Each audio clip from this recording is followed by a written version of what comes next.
There we go. What's up, ladies and gentlemen of YouTube and TikTok, blah, blah, blah, blah, blah, blah. I'm back. I'm here again. I'm back.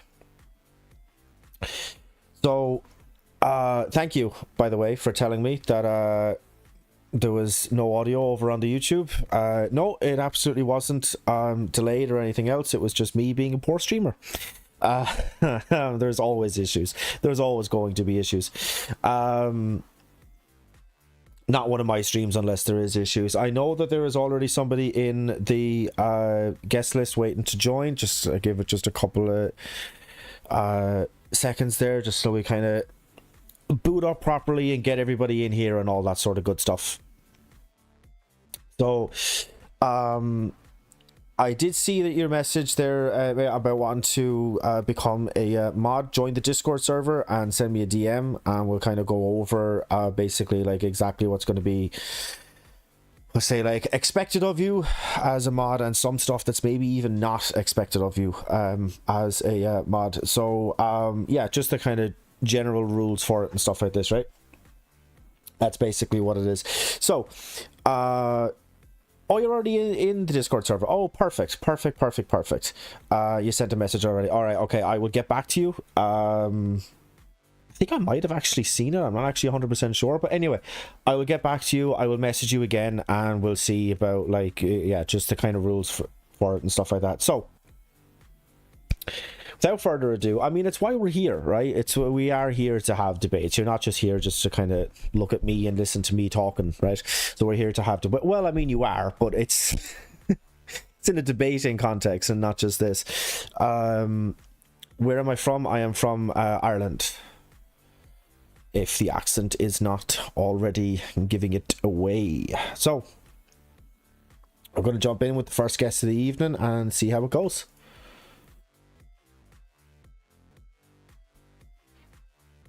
How you doing? What's your name, age, and pronouns?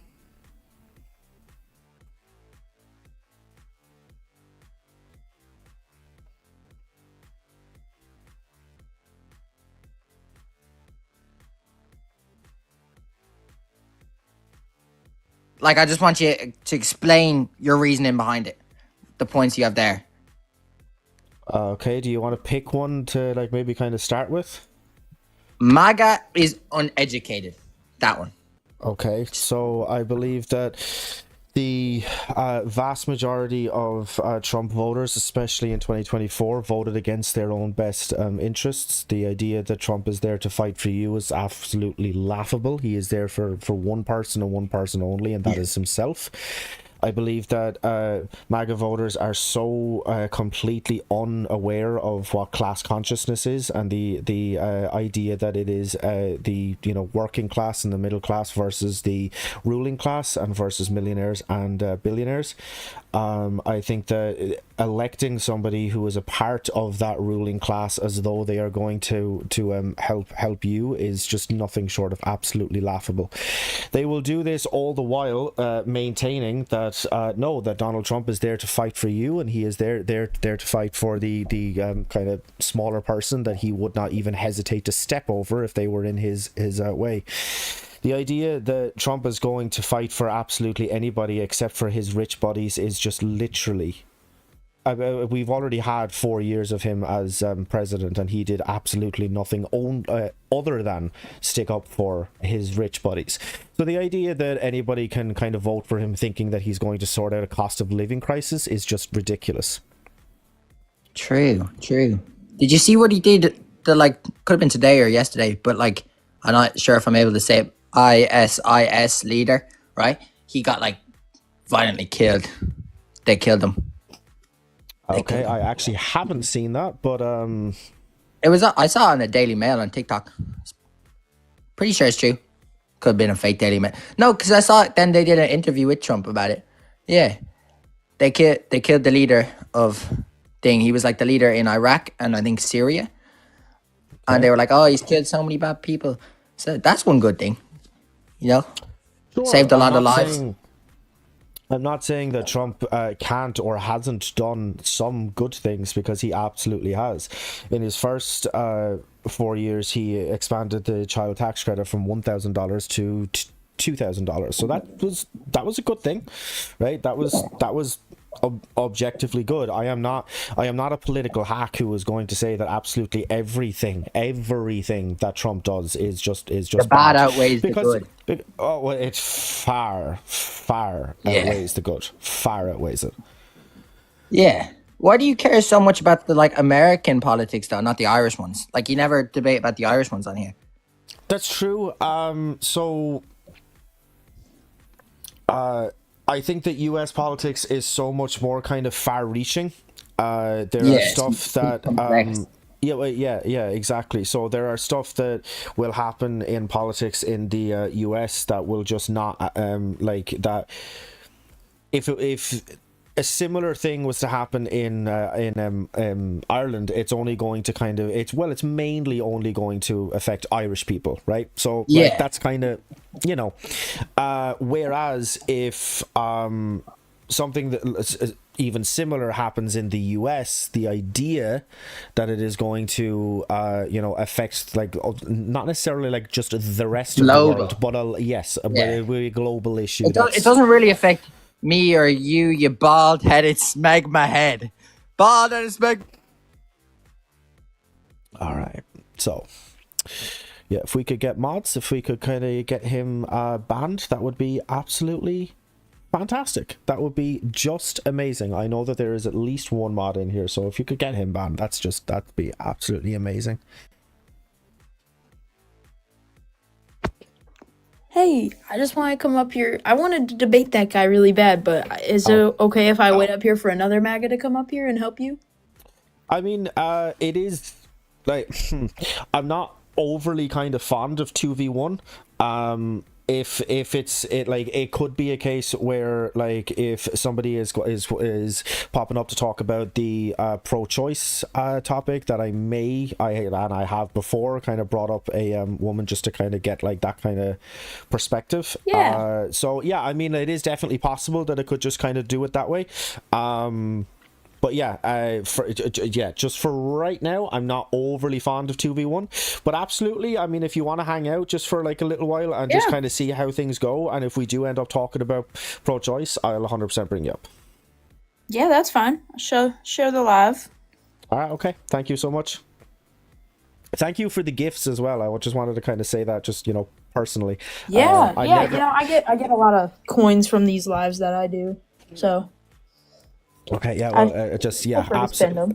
them. Yeah, absolutely. Thank you. I never have and never will ask for gifts. If people want to send them, that's absolutely fine. But I'm not up here for that. I'm up here for conversations and for good times. So yeah. Yeah, Anyway, I think that's awesome. yeah. Look, just for now, I'll move on to the next guest. But absolutely stick around. And yeah, if I feel like I should kind of bring you up, then I absolutely will.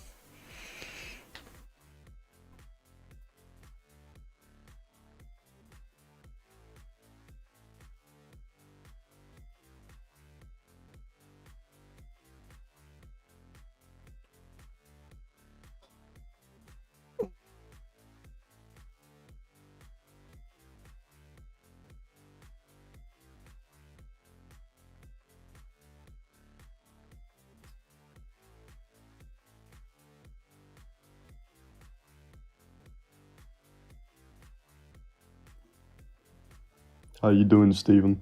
How you doing? What's your name, age, and pronouns? My name's Frank. I'm 20 and I'm a he. Okay. What do you disagree with on the board? Well, I was gonna ask why you're so biased. I mean, everything fits the leftist agenda here. I mean, absolutely everything. I mean, you have the Palestinian flag in your name. You're saying Donald will ruin the Okay. US. Elon, If you go on to my Can I channel, just finish? you know that it says socialist there, right? yeah.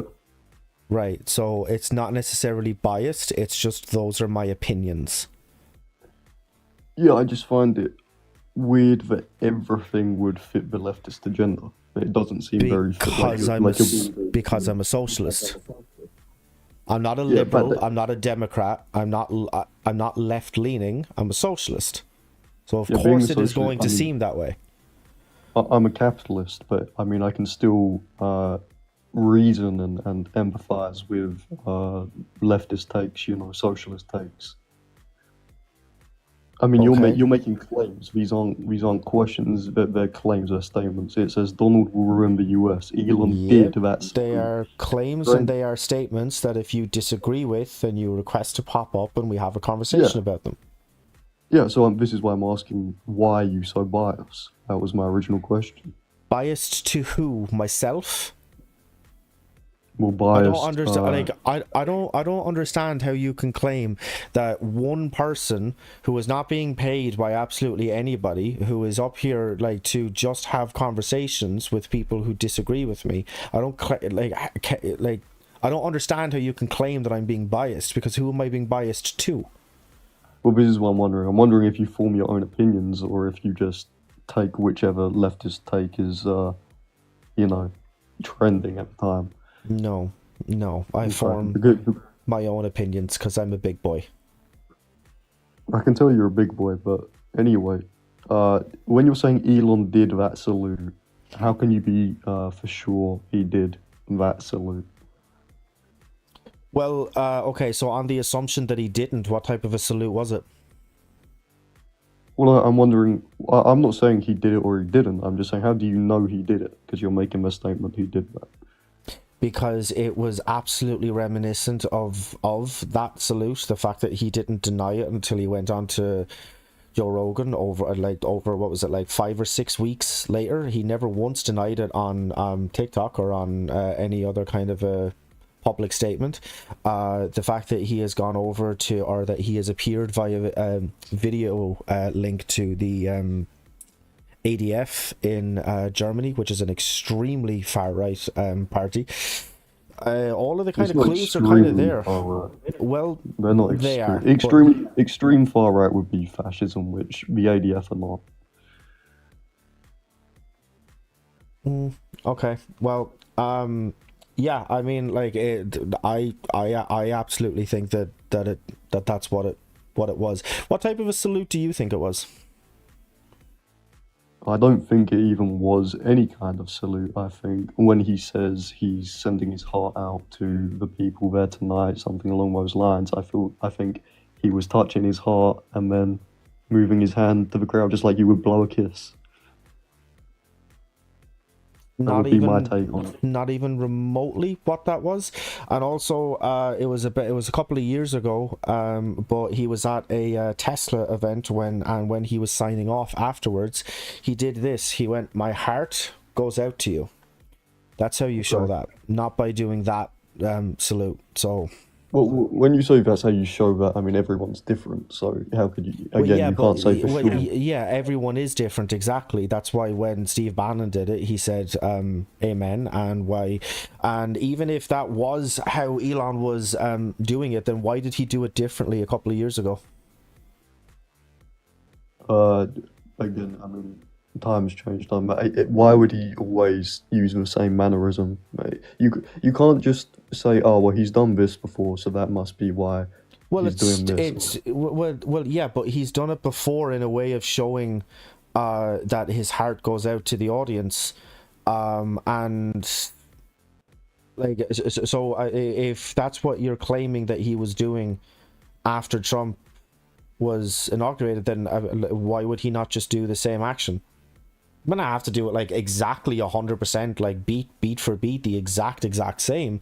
But that doesn't mean that to do something completely and utterly different is just that just doesn't read No, correct. I get your point. I get your point. So if he was to do the salute, what would you think the reasoning for that would be? Because obviously the Republican Party aren't leading on any fascism right now. They're So not what would leaning on any fascism right now. no? So what do you think the meaning of the salute could be? Insinuating. Well, I think Even that, in the future. well, I think that he did that salute because he is one. You think he is a fascist? I think that he is a not see. Okay. He is not So, seeing. yeah, I was going to ask what salute you thought it was anyway. I'm guessing you're talking about the 1930s salute. Yep. Okay. Well, yeah, so you just think it's purely because Elon himself, it's got nothing to do with government, it's just Elon is a 1930s fascist. Mm-hmm. Okay. And then again, this was the next one I wanted to talk about. MAGA is uneducated. I mean, that's a huge bias because you're saying half of the voters in America are uneducated. Mm-hmm. But the Democrats I would are all actually, educated. I would actually say that it's more than half of them. I think that if you vote Democrat because your parents voted Democrat and they vote Democrat because their parents voted Democrat, then I just think that you're an uneducated voter.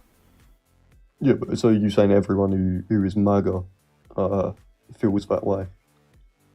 Well, yeah, I think that okay, unless you are making more than $500,000 a year and you have more than that tied up in the stock market, I think that if you voted for Trump, you are just uneducated because you voted against your own best interests.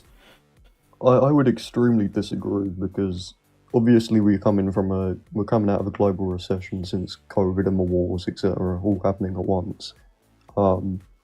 The only way the working class's standard of living goes up is if there's more spending within the economy. So surely you'd want a stronger, more patriotic economy if you're working class, because then you're going to have more disposable income month by month. Would you not agree? If you which, sorry?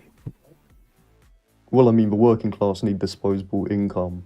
If the economy is doing better, the working class have more disposable income. They can go out, they can enjoy more luxuries, etc. So I think it's actually better for the working class if the economy is doing well, which it should be in a couple of years' time once these tariffs pay off. Well, that is true, but the US had the quickest recovery post COVID than literally any other country worldwide had.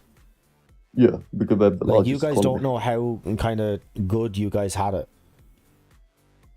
Well, they're the largest economy. That's why. And I mean, the world is under US world order, so everything relates back to America. They're not under US world order. That's a ridiculous statement.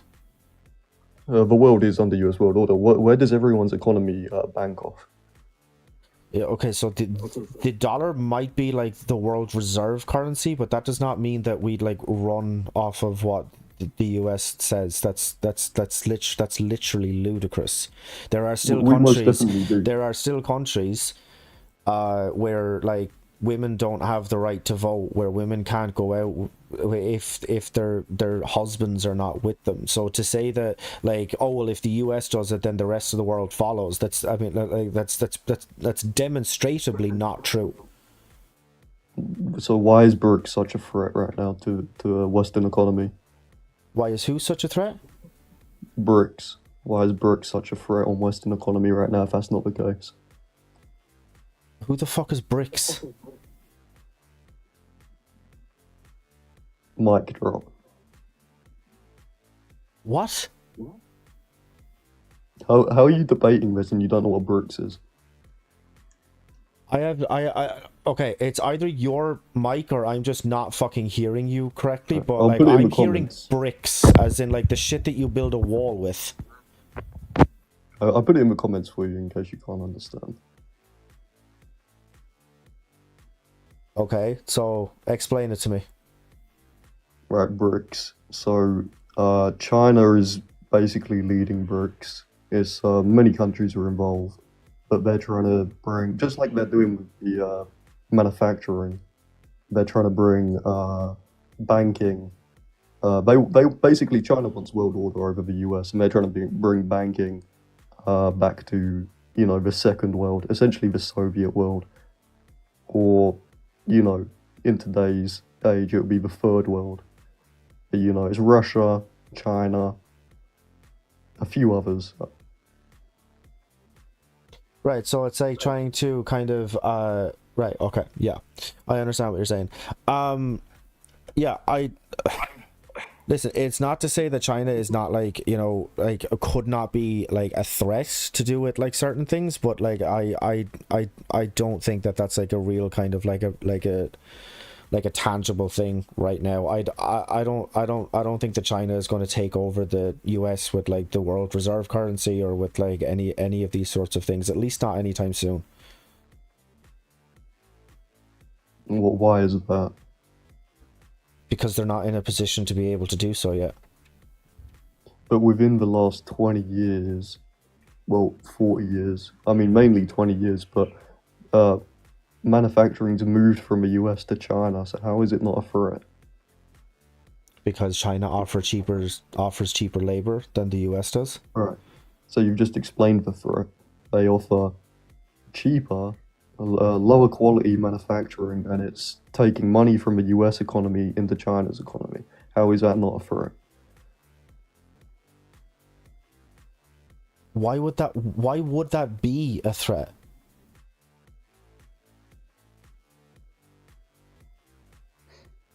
Mate, are you a communist or are you a socialist? I'm a socialist. That's a lovely answer to the question, but it's not one that I actually asked. So Well, why it's just would I that can't be really a have threat? I can't really have the debate because I mean you didn't know what BRICS was, and you can't understand why China taking away from the US economy is a threat to Western economies. Because you haven't demonstrated that it is a threat yet. You've just said it is. You haven't actually explained why it's a threat. Right, so well I already explained this, didn't I? Because if production is back in the US and there's more money within the US economy, the economy thrives. The working class, which you were so worried about as a socialist, as an empathetic socialist, they get their money back, they get more disposable income, they live higher quality of life. Why which part The you not US is the understanding? richest country on earth. Okay. It's the richest country on earth. So why would another country taking away manufacturing jobs, why would that hurt the richest country on earth? Because they're taking money away from you. How is your economy losing money ever a good thing? Right, so Why- right. So the types of jobs are not as common in the US. So do you think that if you brought back manufacturing into the US and people were paying like 2 or 3, if not 4 times the cost of goods and services because they were manufactured in the US and they had to pay US workers a fair wage, do you think that was going to benefit people, considering that the US is already in the midst of a cost of living crisis, so you're wanting them to pay more Yeah, so for it works basic on goods and ratio. services? You think that that's going to benefit people? Well, it works on ratio, doesn't it? Because if the economy's doing well, salaries go up, so it ratios out. That's You may be that's paying- that's, you may abs- be- that's nowhere even close to being true. The federal minimum wage hasn't changed since like the 90s in the US. Yeah, the I minimum wage understand is, that is I understand based on that real state. wages are like a little bit kind of higher than that, but it's still the federal minimum is $7.25 an hour. And I mean, like, that's not even to talk about like a job that heavily like needs tips. You can pay somebody $2 an hour if they work on tips. That's Yeah. like that's This frankly is all immoral. This is all state by state. I mean, in California, the minimum wage is something like $15 an hour. Yeah, that's why I said it's the federal minimum wage. Maybe you need to Yeah, put your listening ears But on. they don't. Well, no, this is the whole thing. Nothing's really done federally anymore. But this is entirely with the whole abortion thing that's going on right now, with everyone crying about abortion. Donald Trump isn't banning abortion; he's just putting it up to a state vote. Right, but have those individual states then banned abortion? Some have. Well, some are planning to. I'm not sure if any have actually banned it yet, but some are definitely Yeah, planning so- on ban. So some have and some are more planning to, but this was not an issue before Roe v. Wade was overturned. So like I don't quite think that was the gotcha that you thought it was. What do you mean? I wasn't debating abortion. I was just using an example of the fact that most decisions are made by state and not federally. Right. By myself and pro-choice. So. Right. Okay. So you do.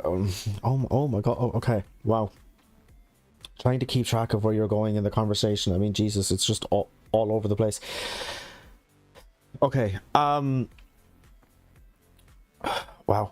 Yes, things are normally kind of sorted out state by state. There are definitely some things that go on that are just talked about state by state, but that doesn't mean that everything is figured out state by state. There isn't like a massive amount of federal regulation that like governs how the states can act and how they like can enact things into law and what they can and can't do. This is everywhere. Of course. Of course. Right, so it's clearly not just state by state then, it's also federally. It depends on which decision that would be. Oh, like, okay. what is the context of your question? I mean, like, I just don't understand what you disagree with. Like, what's your point? You've made an awful lot of, like, claims and you've said an awful lot of things, but, like, there's no, like, clear, like, at least to me anyway, area of where we actually disagree. Well, we disagree very heavily. I mean, I already told you that making the claim about Elon doing that salute is completely false. That's only an assumption. The whole it's an assumption based on the like type of person that he is and who he has become over the last couple of years. But to make a claim based on an assumption is ludicrous, is it not? Well, it's my opinion. Right, I'm up here sharing opinions. Well, when you're putting a full stop on their claims, MAGA is uneducated. If that's your opinion, you want to debate that. That's what I'm here doing. The only one I agree with you on. Yes, it's a claim that I think is true. So it's a prompt that I have. I believe I'm explaining to you how it live works, but it's a claim that I have up there that if people disagree, they can choose to request to join the live and have a debate. That's how this works. I perfectly understand that, but the only thing you were asking, you said we agree. Why are you angry? I'm not angry. Believe me, this is not me angry. The only thing, because you said we agree, the only thing... Alright, bye Frank. That was just ridiculous. If you thought that was me angry and me raising my fucking voice, I mean... What are we even fucking doing? Like, literally, what are we even doing? That was just crazy. Okay. Who's up next?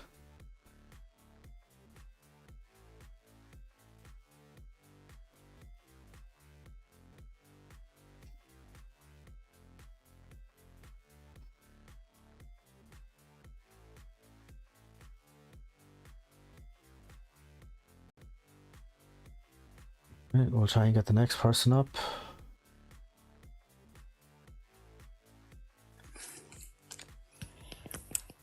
How you doing? What's your name, age, and pronouns? Alright, so my name's Fionn. I'm about 21, 22 in April. And I go by he, him. Okay, what do you disagree with on the board?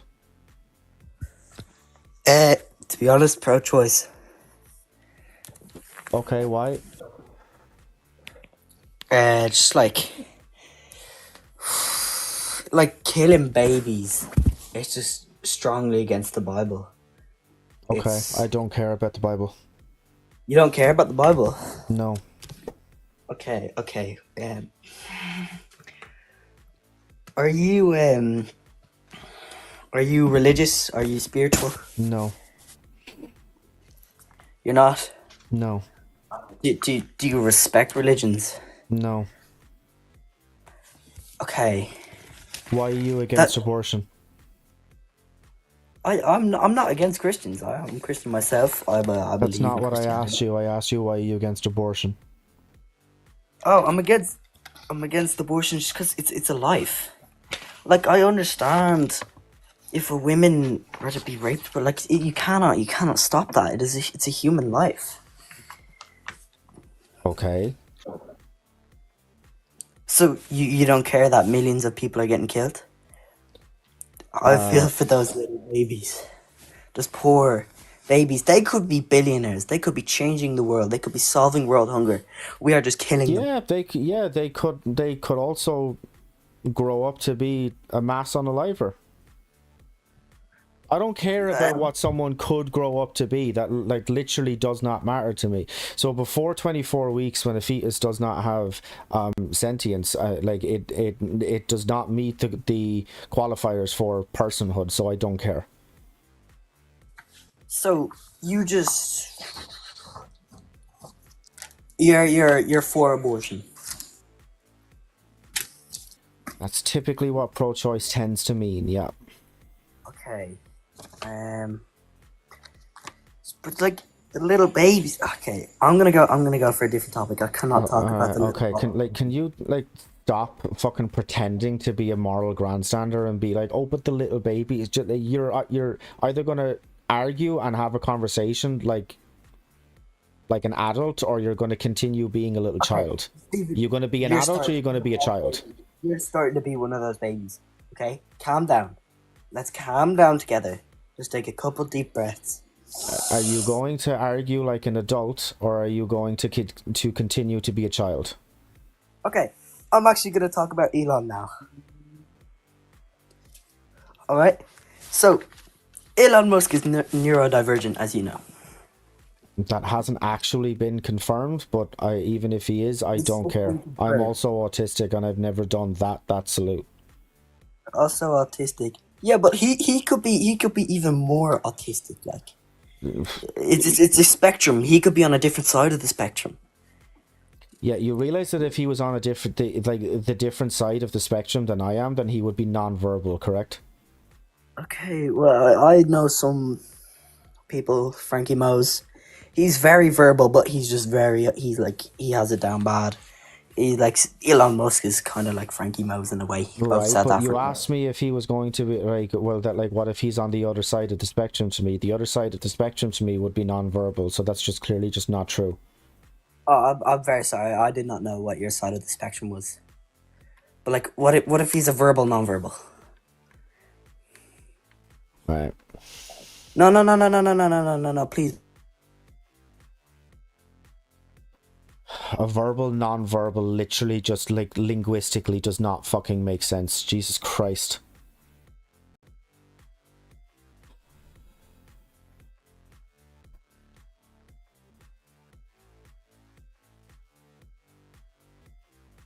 Four seconds.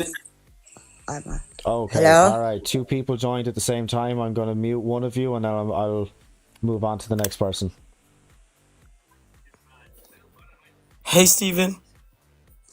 Hi, what's your name, age, and pronouns? My name. I'm 21, did not and hear a I single am thing a you he, said. her. I did not hear a single thing you said. My name is Charlie Grant. I'm 21, and I am he, him. Okay, you know that you said he, her the first time, right? Yeah, I accidentally said that. Don't worry, Steven. Uh-huh. What do you disagree with on the board? That you're a big fat smegma head, smegma head, smegma head, smegma head. Smegma head. Hello?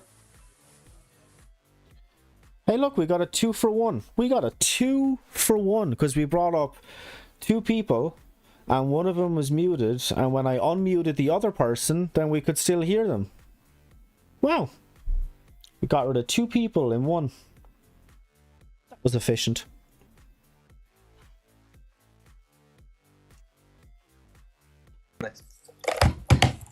Hello, What's your Stephen. name, age, and pronouns? Name is John. I'm 28, and my pronouns are he, him. Okay, what do you disagree with on the board? I disagree with about half what you have on the board. I don't think Donald ruined the US. I think that Elon did do that salute. I do believe in pro-choice, and trans men and women aren't men and women, I think, and I think that MAGA is uneducated. So I Okay. didn't agree with you on the first point, and I suppose it is kind of the broadest topic, and I suppose we could be talking for ages when you think about it like that.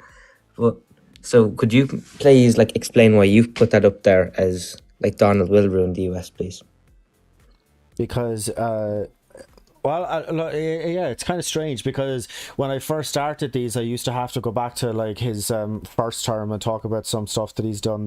Now I don't even have to do that anymore. He has completely and utterly tanked the fucking stock market is in absolutely is in complete and utter free fall because of his ridiculous tariffs that he is after bringing in. I don't think that he understands what a tariff is. Otherwise, he wouldn't be talking about them as though the countries that he has placed them on are going to be paying them instead of the importer who is in the US.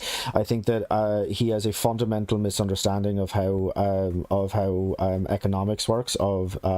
He had said that he was going to address, when he was talking about addressing the cost of living crisis, he said that he was going to sort out the cost of eggs and of gasoline on day one. In fact, quote, he said he was going to do it so fast that your head will spin, and my head remains unspun. So that's just a couple of things if you want to pick up on either one of those. Or Yeah. So the first thing I'm going to say is like, where did he say that and when did he say that? Like, was that kind of in the campaigning stage? You said that on day one. He would have. It was during the campaign trails, but he actually said it on Truth Social, so you can actually look that up. Okay. So when I do agree with you about the stock market, like I in myself have stock in the stock market and like everything's just completely tanked. And I mean, I do think that's a temporary, that's the thing. I think that in the long run, I think that the stock market will benefit from Trump. But for the moment, it's definitely gone down. I agree with you. But I don't think you can state that he's going to ruin the US based off those points. Okay, so why do you think that he will be good for the US?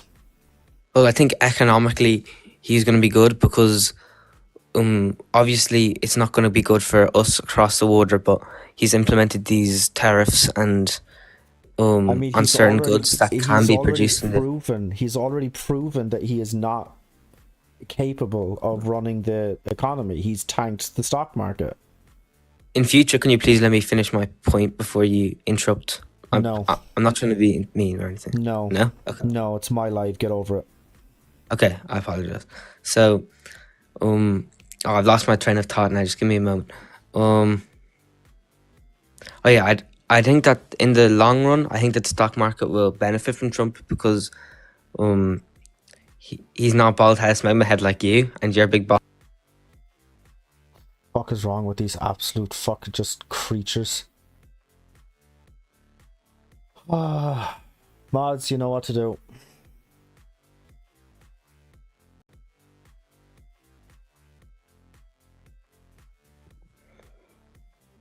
How you doing? What's your name? Hello. What's your pronouns? My name is River. I am 19 and I go by they, them. Okay. What do you disagree with on the board?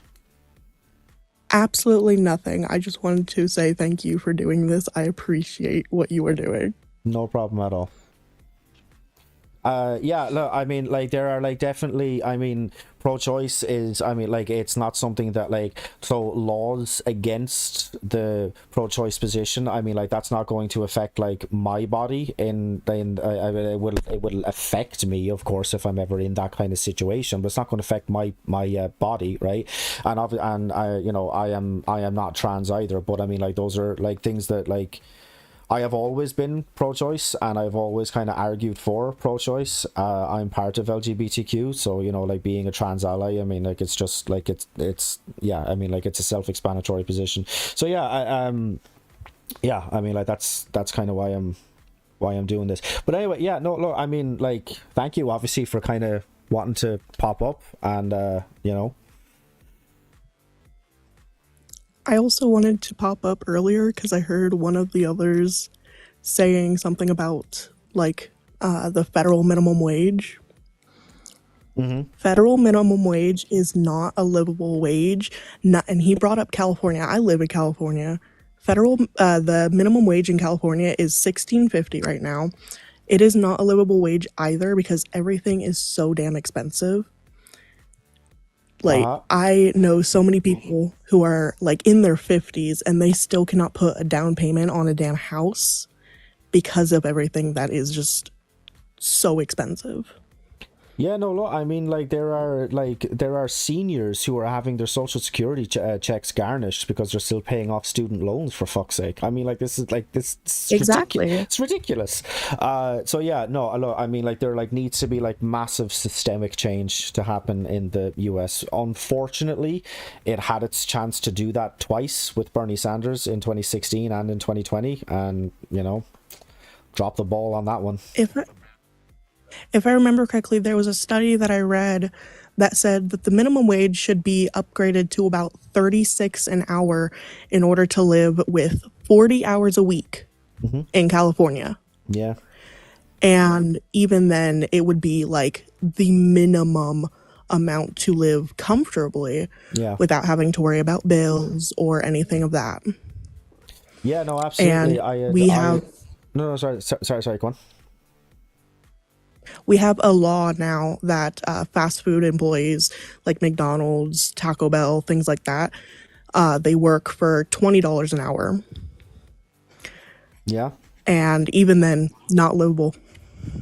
Yeah, no, look, I mean, it's Frank, absolutely crazy. in the comments, I had seen something that it was like, what was it? Yeah, that if the federal minimum wage had kept up with inflation, now this was a couple of years ago that I read this, so it's probably actually a little bit higher now. But at the time, I had read that it was supposed to be like $25.70 an hour. That's the federal minimum wage. So I mean, like, that's obviously like across all states. Yeah, but I mean, like, definitely in like California and New York and some of like the like massive, like huge densely populated states. Yeah, I mean, obviously that would be higher there, right? yeah. I just read a comment in the section. It's from Frank again. If you worked 40 hours per week at $16.50 an hour in California, you would have a good life. Wrong. I did that myself. I was working 40 plus hours a week at $16.50, and I was not able to live without a roommate because rent right now with a 1-bedroom apartment can be upwards of $12,000. That's not including water, electricity, gas, sewer. That's not including any of that. For a 1-bedroom, yeah. Sometimes even a studio. I mean, that's 12,000. I apologize. I misspoke. I was just going to say, 1,200 maybe. 1,200. Yeah, I was just going to say 12,000 a month. Jesus Christ. But I mean, even at like 1,200 a month, like, but I mean, like, that's before you do like literally anything. That's before you put a crumb in your mouth, before you pay for your fucking electric bill, before you put gas in your car, before you do anything like that. That rent isn't even in the city of LA, actually, Frank. Down in the comments, that's not in the city of LA. That is in a small mile by mile town that I live in. That is one of the lower rents. Actually, I've seen rents in my town, mile by mile town. We are in the butt fuck nowhere. That is like $2,000 a month. So no, $16.50 is not a livable wage. Yeah, no, look, yeah, absolutely. Look, I'm going to move on to some people just to have like some actual debates and stuff like that, but of course. Yeah. Have fun, and I'll be in the comments. No problem at all. Thank you for coming along. Of course.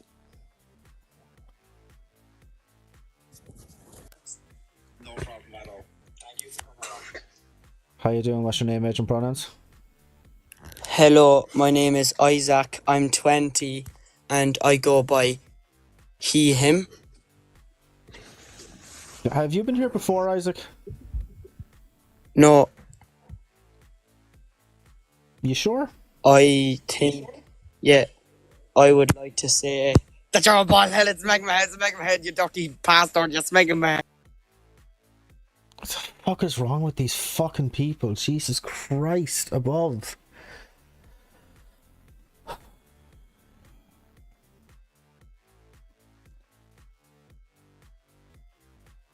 Oh my god. Well, that went well.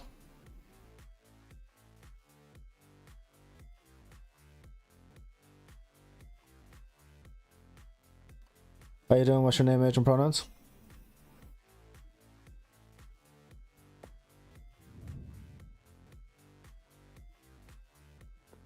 Hello?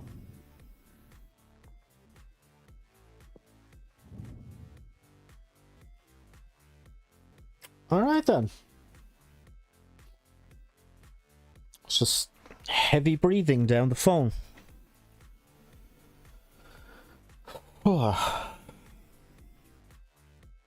Crazy out here. Hey, how's it going? How you doing? What's your name, age, and pronouns? James, 31, he, him.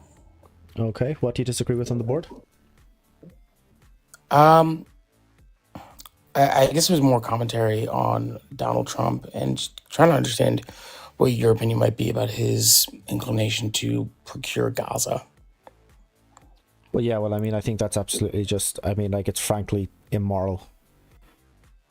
I think I think that we might have opposing views of the whole conflict, but even so, like, I think it's fucking insane that he would say that. I mean, if he wants to pretend that he supports Israel or Jewish people or whatever the fuck he's doing this week, I mean, even saying that is not it, you know? I mean, and also, it's not in any realm his say who owns and builds on Gaza. I mean, who is he? Like, who does he think he is? You know, it's insane. Yeah, no, absolutely. But Was there any point that you wanted to debate?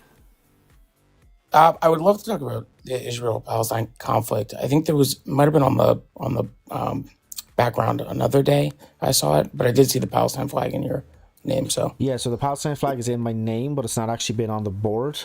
okay. Yeah, it's just something that it's not that I don't want to talk about it. It's just that like I just feel like there are frankly just like far more there are an awful lot better people out there who are kind of more equipped to talk about this than I am. Okay. People who have been just kind of following it for like, you know, for like years and years and years, and who can rattle off stats like that, right? So Yeah. yeah. Of course. So I guess, I mean, if you're open to it, and obviously if not, no worries. I would like to gain, you know, your perspective about the conflict. And again, like everyone talks about, you know, 47, 48, you know, Hebron, like it's tiring, obviously, you know, because although there are people who can rattle off those facts, that's all they want to do, right? Is like, you know, who knows more facts in a debate. And I am curious, it doesn't sound like, you know, you're either from the United States or Israel. So I'd be curious what lends your support solely to the Palestine or Palestinian people rather than, you know, both groups or obviously, you know, the opposition. Yeah, so I mean, like it would come from the fact that I am Irish, and that our history and what is happening to Palestinians now is I mean, like it's not like directly one for one, but there is a scary amount of overlaps. Sure. So you know, the fact that there are billions upon millions of people who have been displaced in Gaza, the fact that people have been you know, unalived in the streets, the fact that they have been kicked out of their homes, that like all of this sort of stuff that's happened in Irish history to us, and so you know, I mean, the Irish flag has been flown in Palestine. It's something that I am like incredibly proud of. My country's support of Palestine is it's yeah, I mean, it's just crazy.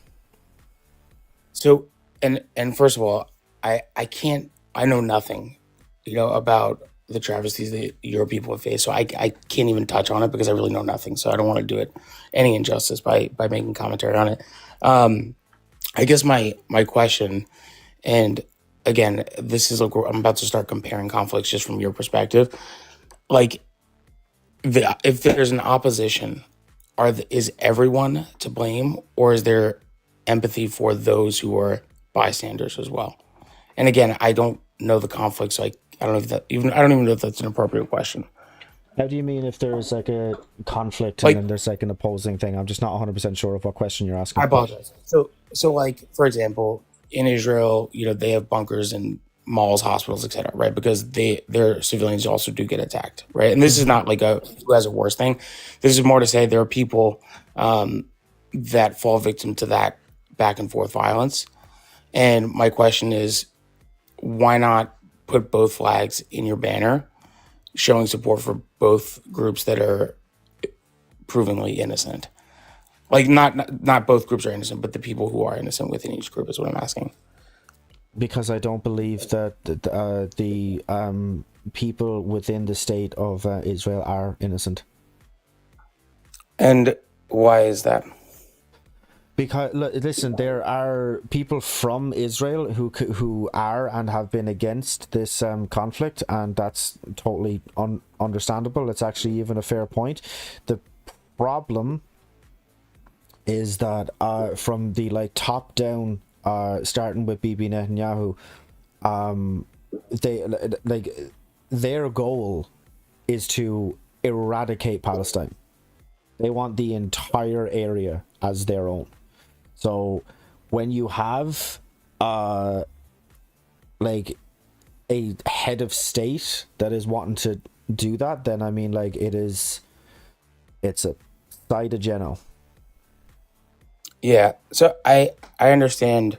I understand what you're saying, because groups like, I don't know if you're familiar with the name, but ultimately Hudit, which is Ben Gavir's group, and Smotrich, those guys are fucking animals. Like, I agree with you 100%.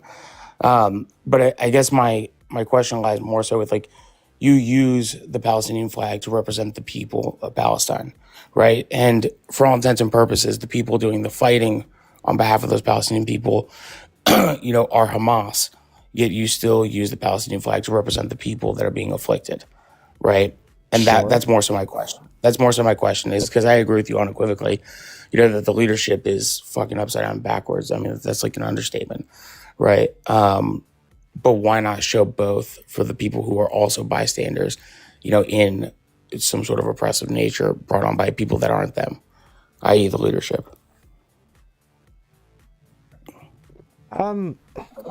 Yeah, I just quite simply, I just don't think that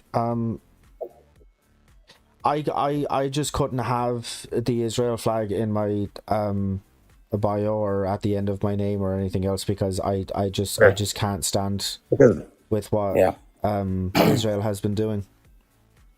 I get that, and I know. I guess that's kind of a loaded question, because Israel represents this. The flag represents the state, and the state represents so much heinous garbage, and I get that. I guess, are you again? I understand. Maybe you don't feel super well versed, but just in your conversation about this topic, do you feel like you are able to be show empathy towards both parties?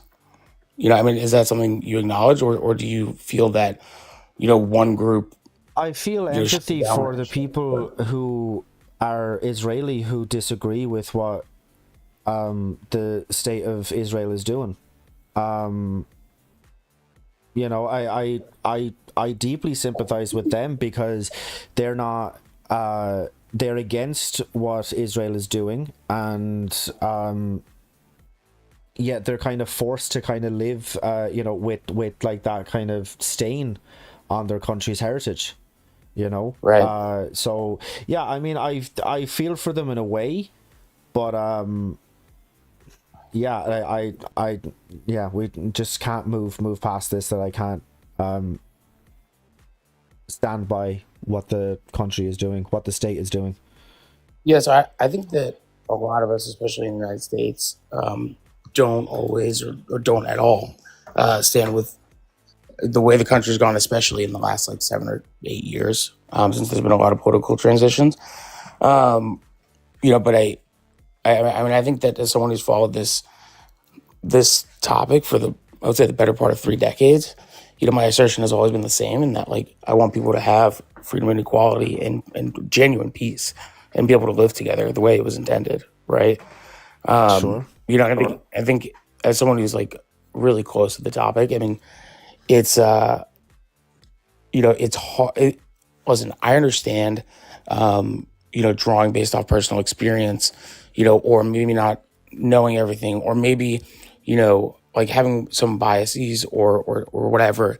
I guess, I don't know. It's hard to hear that, there's not, equal support for the people to find peace. I mean, I had a conversation with a Palestinian man last night, and we were talking about how people just need to stop, feeling like they need to protect their people, and being afraid of something coming from the other side, and I think that like, I don't know, this is just an opinion. I think that, showing the distinction with support by, putting one flag, not the other, or saying whatever, ultimately causes a greater divide, which elongates a process that should have been done Not a long not time ago. not necessarily. Not necessarily. It was just an So opinion. I wasn't a fact or well, anything. yeah, Like, but I mean, like there are like two sides of like this conflict. So in the same of way as course. that, like I mean, like it's like mainly it's been Russia versus the Ukraine, right? I'm not gonna have both of the flags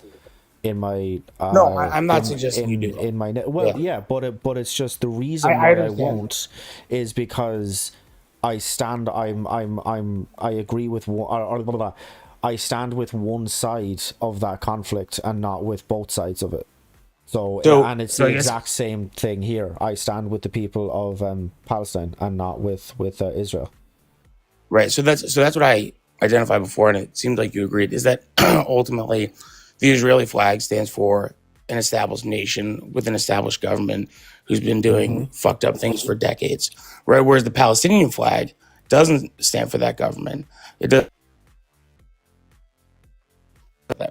It doesn't stand for that government. It doesn't attach itself to any, negative ideology that kills civilians or does heinous things, right? It attaches itself to the people, and that's the distinction, I guess. Um, because there is no just sole flag for the people of Israel. You know what I mean? Yeah, no, sure. Yeah, yeah. I mean, like, was there anything else that you wanted to kind of talk about, or No, honestly, I know this wasn't what you planned on, but I do appreciate you getting me on.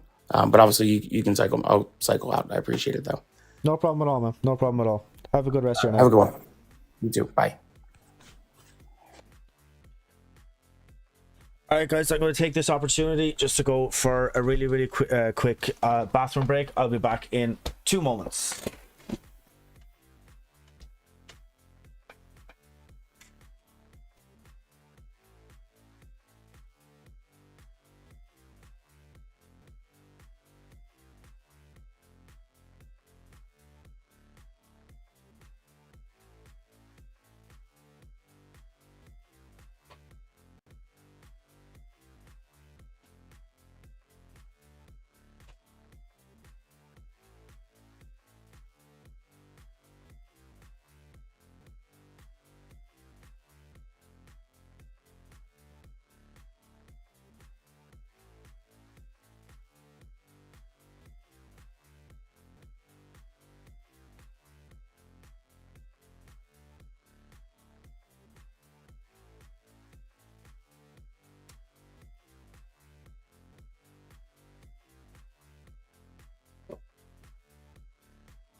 Okay, and we're back.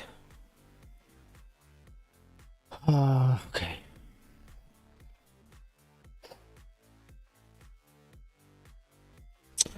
All right. Well, I don't know why there is two people of the same name. Fionn, I've just accepted you, man. You didn't take it, so I'm gonna go one more time and then. How you doing? What's your name, age, and pronouns? Hello, my name is Fionn Quilter. I'm 8. God. You've been here since Thursday and you've been waiting to come on with that exact same fucking voice and everything else to last for 2 fucking seconds just so you can go out there and be a troll. You've been waiting since Thursday. Since Thursday. I streamed live on Thursday, 2 days ago. And this cunt has been waiting there since then to come on for 2 seconds.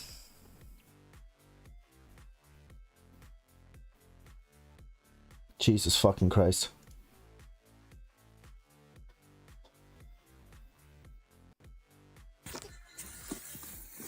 How you doing? What's your name, age, and pronouns? Hey, Steven. My name is John Allen. I'm 21, and I am a she, her. Okay. Have you been on here before? No. You sure about that? You're a bald-headed smegma head, you dirty bastard. You're bald-headed. Fuck is wrong with these absolute fucking clowns, man? What is wrong with these clowns?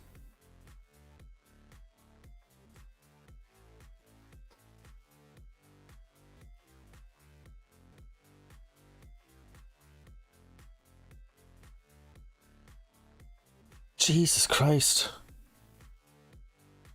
You've been waiting since the last stream? You were on earlier. What are you talking about? You were on here earlier. I don't know what you're talking about.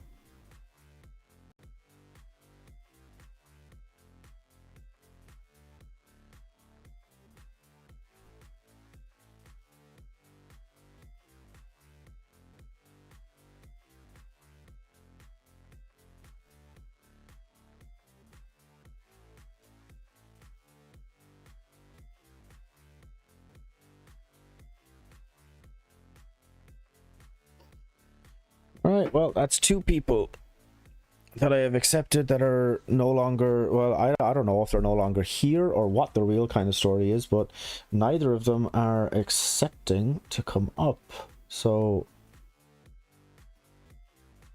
this is strange. Give it a second. Yeah, it's internet. Yeah, I understand. I'm kind of giving them a sec to pop up and whatever else. That's true. I think I've waited long enough, honestly. How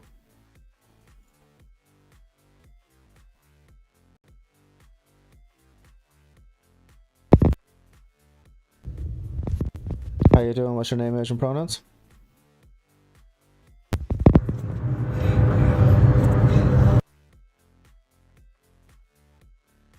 Well, that was fun.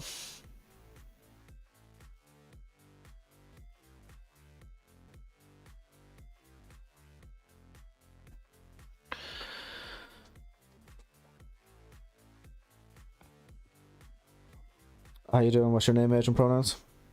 Hey, Steven. My name is Diego. I'm 15. My pronouns is he. You have to be 18 to be on TikTok Live, man. I'm sorry. I can't talk to a fetus.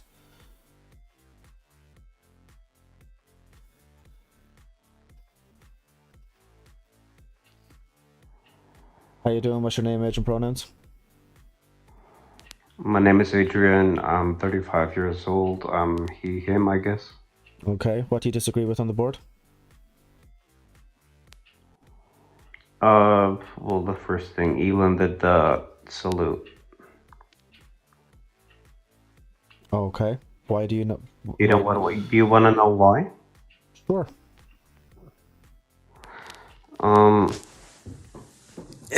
You know that Elon Musk takes a lot of what is it, ketamine? You're familiar with that? Mm-hmm. Mm-hmm. So he does something out of the ordinary because he had like a really deep depression, and he sometimes cannot just function normally as a human being. I just compare him sometimes as a Sims character. He's tweaking out sometimes, and sometimes he's doing that stuff as well. But that particular part where he did that salute, I wouldn't say that's the H salute. I would say it's coming from my heart, guys, in an odd way, you know? Because I think that's what he is. He is he's very intelligent, but emotionally he's not so intelligent. And so that's why I think you are not making a really right point. I mean, the guy literally is on certain medication for his condition. Okay, so that excuse didn't work for Roseanne Barr when it happened to her, and it's not working for him either. So if it was the ketamine, and if it was the, you know, if he was just risen with the tism when that happened, what's Steve Bannon's excuse then? Well, he put his heart. He put his hand as his heart, right? Steve And then Bannon he didn't. waved up. Then he waved up. Would you consider that as like an end salute? Yeah. So putting your palm hand on your heart and then waving it up, is that an end salute? There has been side-by-side videos done of Elon's salute plus the like actual end salute. But he So, puts and his it's palm. exactly the same. It's exactly the same. He puts the palm of his hand on his chest and then salutes upwards. Mhm. And as I said, there have been side-by-side videos done of Elon's salute plus the actual salute, and it is the exact same. No, my God. When the God's not gonna help you. painter did the salute, he did not have his palm on his heart. He had his heart like next to his chest and strengthened it out full extent. That's exactly As what in Elon get did. wiped out. As in SH, you know? And that's exactly That's what not Elon something did. Elon did. Yes, it is. It's exactly what he did. Well, I think that you gotta get your brain checked because it's not true. Goodbye, buddy. Jesus fucking Christ, just because somebody disagrees with you, you need to get your fucking brain checked. Listen, I know that I'm not exactly like the nicest to some guests who will pop up, but like, Jesus Christ, like, I've insulted my fair few of fucking guests and whatever else, and I'm not necessarily against it. Like, one of the things that I will do when somebody is going to become a mod, like, you're not here to be a fucking, you know, a little fucking snowflake. Like, if somebody in the comment section or in the live chat or whatever else like calls me a fucking idiot or like stupid or whatever else, I don't fucking care. If somebody calls a guest stupid, I don't fucking care. Like, it's like, but like, Jesus Christ, like, to say that yeah, what a weak ass fucking position to literally just fucking go like nah and then duck out.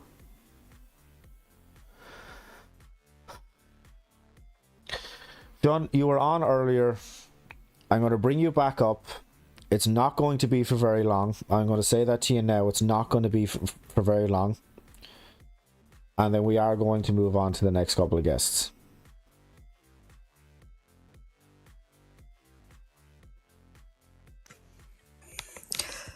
Hello, Stephen.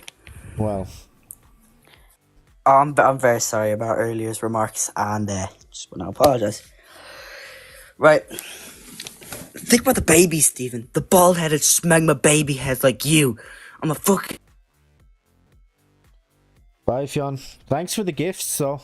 Thanks for the gifts. That was really nice. Thank you for spending your money to be up here for another 5 seconds. That was really, really good. I hope you had fun.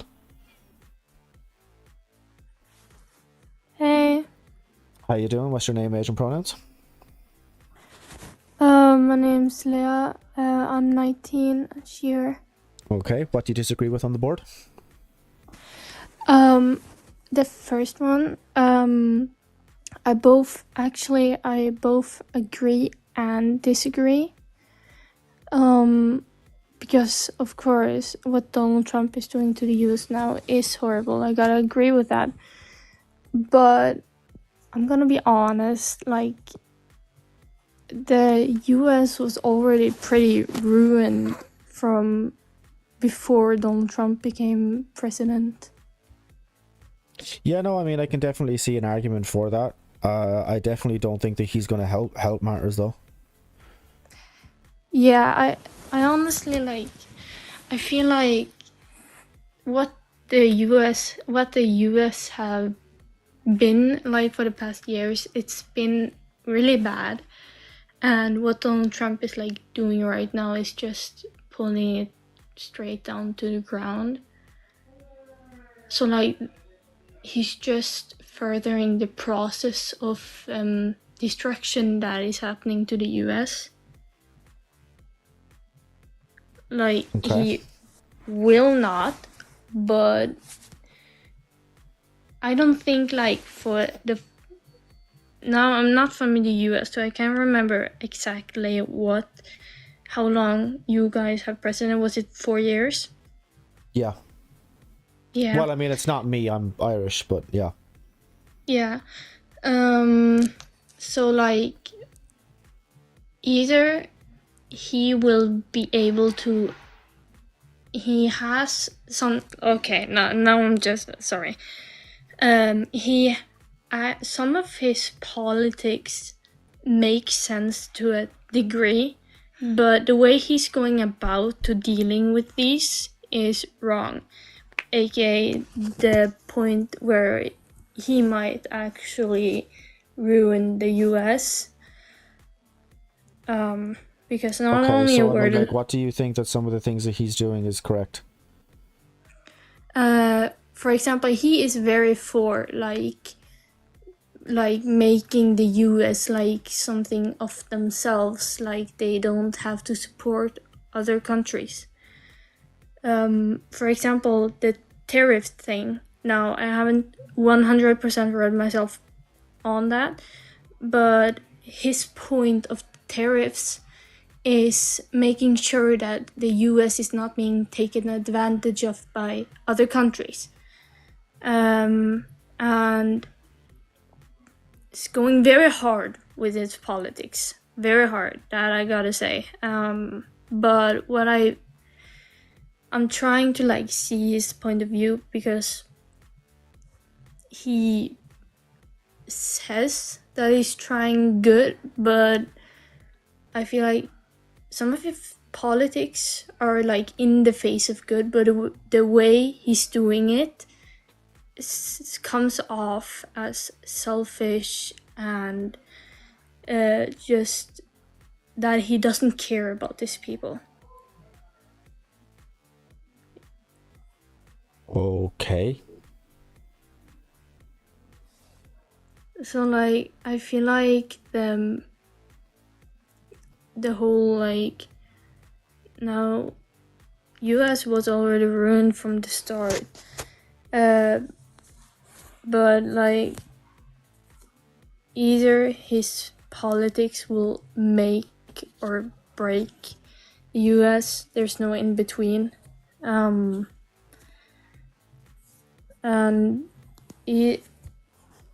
either his politics actually works or it just goes straight Okay, look, to the ground. I'm really sorry. Are we going to be arriving at a point in the near future? Because I mean, like this is just yapping at this stage. Sorry. I just wanted to say like he won't exactly ruin the US. He will make it difficult at some point, like right now. But I think after a few years it will get better, you know?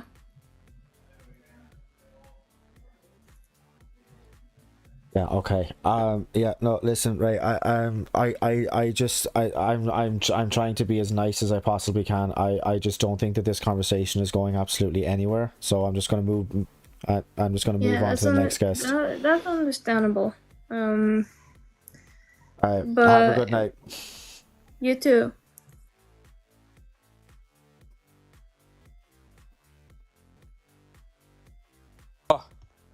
Hello? Hi. What's your name? Hello? Age and pronouns? My name's Ella. I'm she, her, and I'm 23. Your name is not Ella. Yeah, it is, man. No. Oh, it's I'm not. just No, it is. I swear on my life. No. That's a bit unfair because I'm going through a very sexual change right now.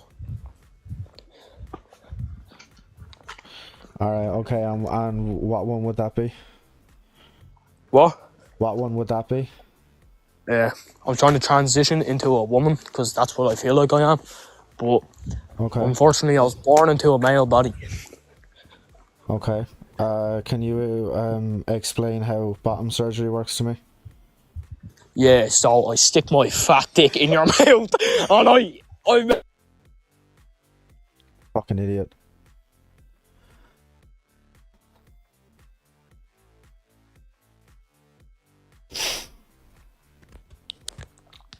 Hello.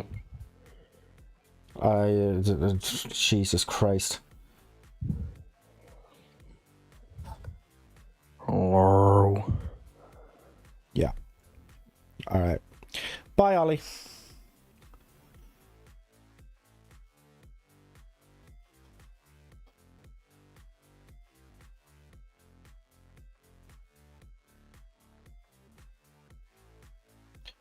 Rue, who's just asking if the guests pick which topics to discuss. Yeah.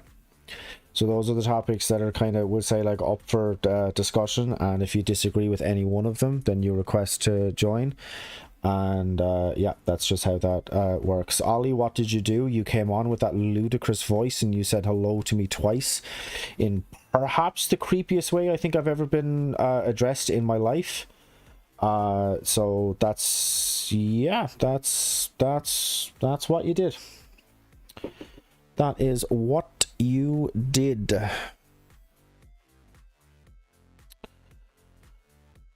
So we're just going to go on to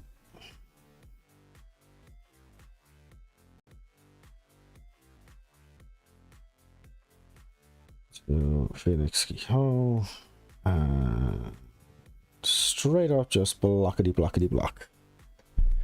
All right. Thank you for clarifying. No problem.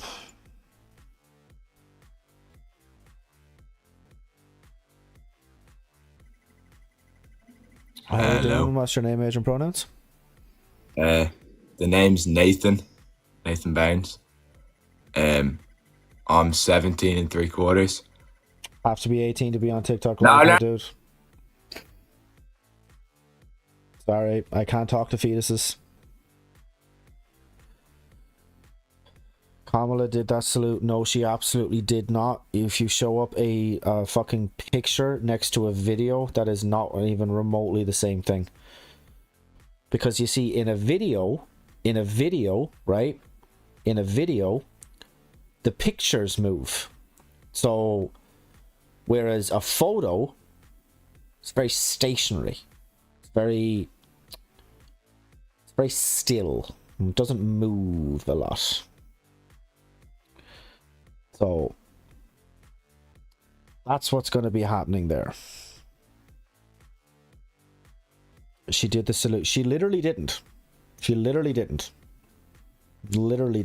Show me a video of Kamala doing the exact same salute in the exact same motions, in the exact same absolute, like beat for beat what Elon did. And then I'll fucking believe you. But it's a little bit of a tough ask though, because you're not going to find that. You're not going to find that video. So there's people in the comments asking to join. Yeah, request to join.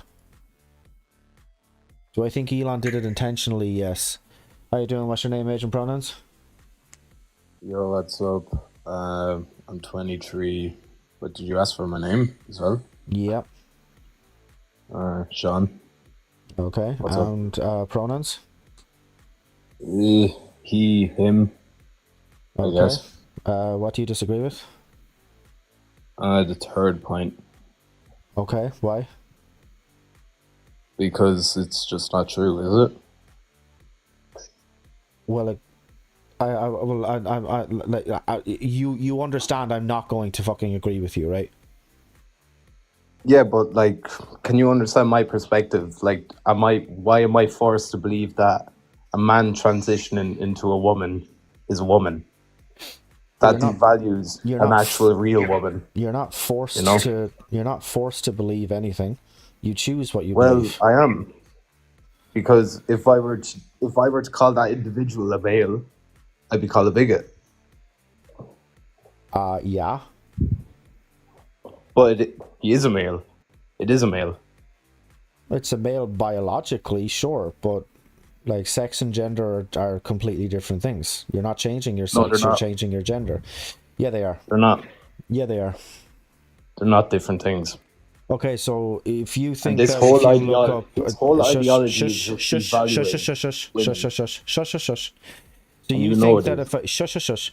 So you think that if I look up sex and gender in the dictionary, it's going to tell me the exact same definition? They're the same things, 100%. A man cannot turn into a woman.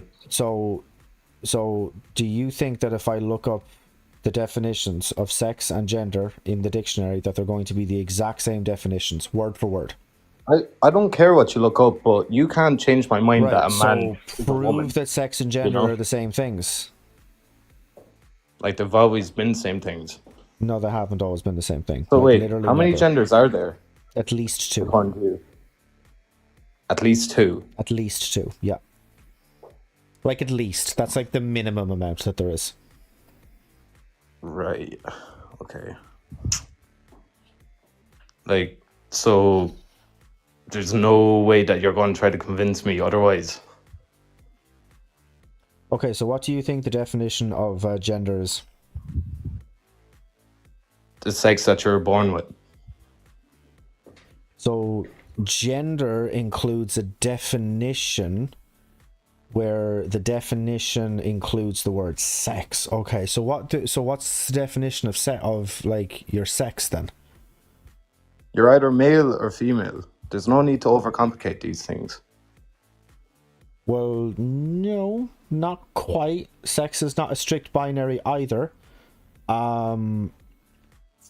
So yeah, just no. I'm still kind of wondering why you think sex and gender are the same thing. Like, what has convinced you that sex and gender are the same thing? Because they are. There's males and there's females, and then there's delusions.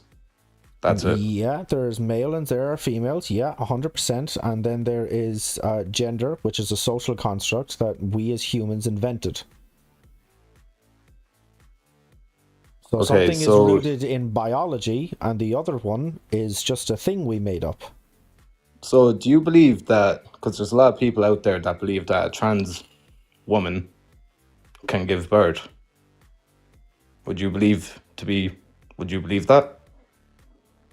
Okay, so first off, I'm taking massive doubts on the fact that people as a whole think that trans people can give birth. We haven't successfully done a womb transplant yet. Like it's been talked about, and like I think they're actually going to start trials for it soon. So Yeah, but like this at trials the moment, for this. Like why? For what? Like this is just all disgusting. Okay, I'm sorry your fifis are hurt, but I don't really care about them. Like it is actually disgusting though, if you think about it. Like who is Yeah, paying for again, these studies? You're arguing And for you're arguing from your feelings. I don't care about your feelings. You want to be a not big really. boy? It's wrong. Oh, is it wrong? Is it Yeah. wrong? Oh, What's are medical? your feelings hurt? What's the medical advantage of feelings getting hurt? a male to produce some Are your some feelings sort of hurt? off product baby? Are your feelings hurt? You know. Are your Are my feelings hurt? Yeah, are your It feelings? seems like your feelings are hurt because I Are called your your feelings ideology hurt? disgusting. Are your feelings The because whole you think it's trans disgusting? Are ideology you is are your disgusting. feelings? Do your Full stop. feelings? Your feelings? Bro, Chat, can we bro, get some relax. feelings? Can we get some feelings in chat? Some feelings?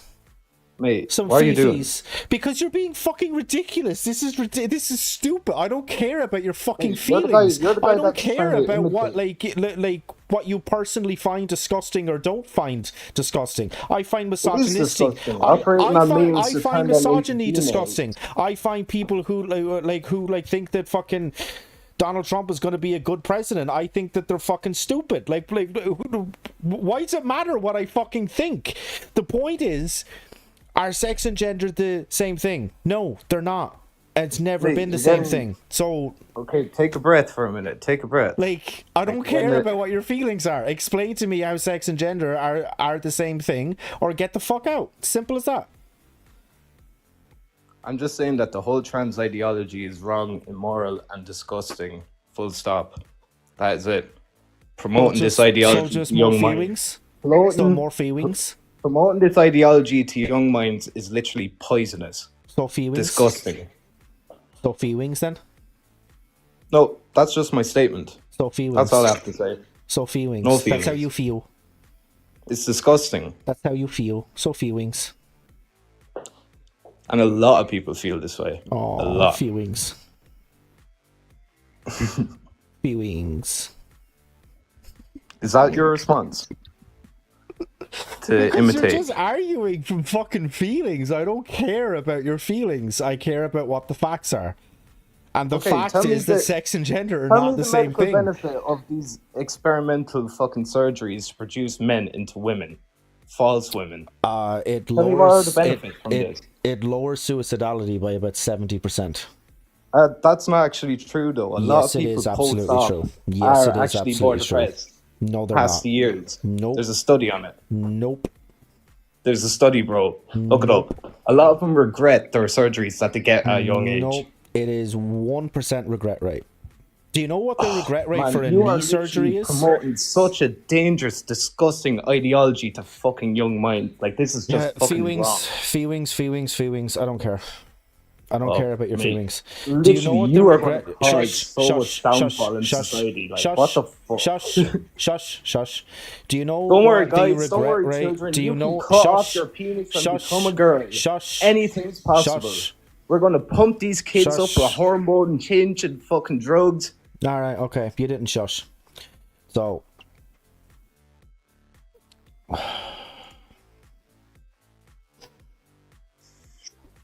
How you Hello. doing? What's your name, age, and pronouns? My name is Roman. My age is 30. And my pronouns, I'm not sure if I will translate it right, but I'm a woman, cis, I think that's what you call. So Okay. just so you know, I'm coming in peace, like absolute peace. My English is not the absolute best, so I apologize in advance if there is anything you don't understand. That's And okay. also, because I'm in France, but I lived in America like last year, I see how the trends, everything, right, movement, like all of it is different. It's very different in America and in other places. That's why I feel like I can have like a different perspective than in America. So Okay. you said trans men and women are men and women. Okay. Why? The reason why I disagree with that is that to help someone, the better you know them, the better you're gonna be able to like help them. You agree with that, right? Or not? Not in all cases at all times. I mean, But I like, think that like you know, if you go to like a therapist, for example, if you're only like a couple of sessions in, like they don't really know you as well as maybe like your best friend will, like not on like the same kind of level. However, the therapy might help you an awful lot more than just hanging with your friends might. So, not necessarily. I agree. The skills of the person you're talking to is a big part of it, for sure. But if we don't talk about the skill of like communication skill of the other person, most of the time I feel like I'm gonna be more able to help someone if I understand them better than if I don't.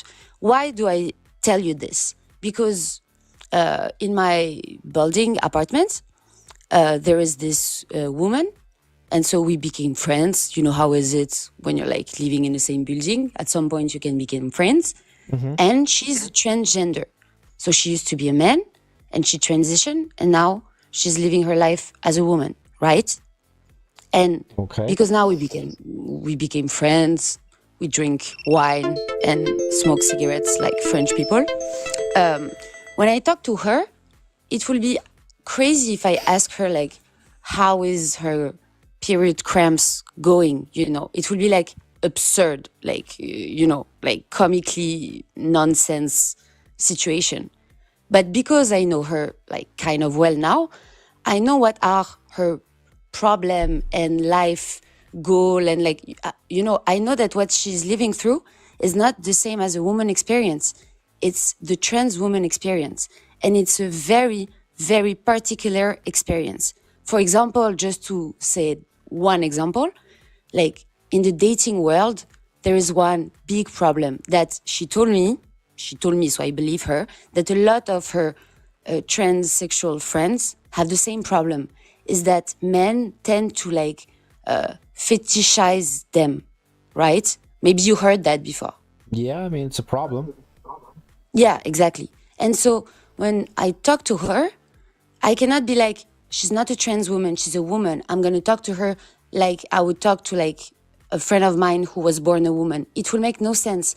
I know, like, after a date, the first answer I will ask her is like, so was he like the creepy kind that like transsexual, or was he like the nice kind that really wanted to like know you? And so if I don't take account of the fact that she's a particular kind of woman, if you want, a trans woman that is different from like a biological woman, whatever you want to say. I mean, I'm translating. I don't want to say something offensive. It's not my goal. It's just that like saying trans woman is a woman, it's basically erasing the existence of the trans woman experience that is like very different than the woman experience. None of them are like, there is not one of them that is like easiest or better, or like, you know, there's not judgment to make.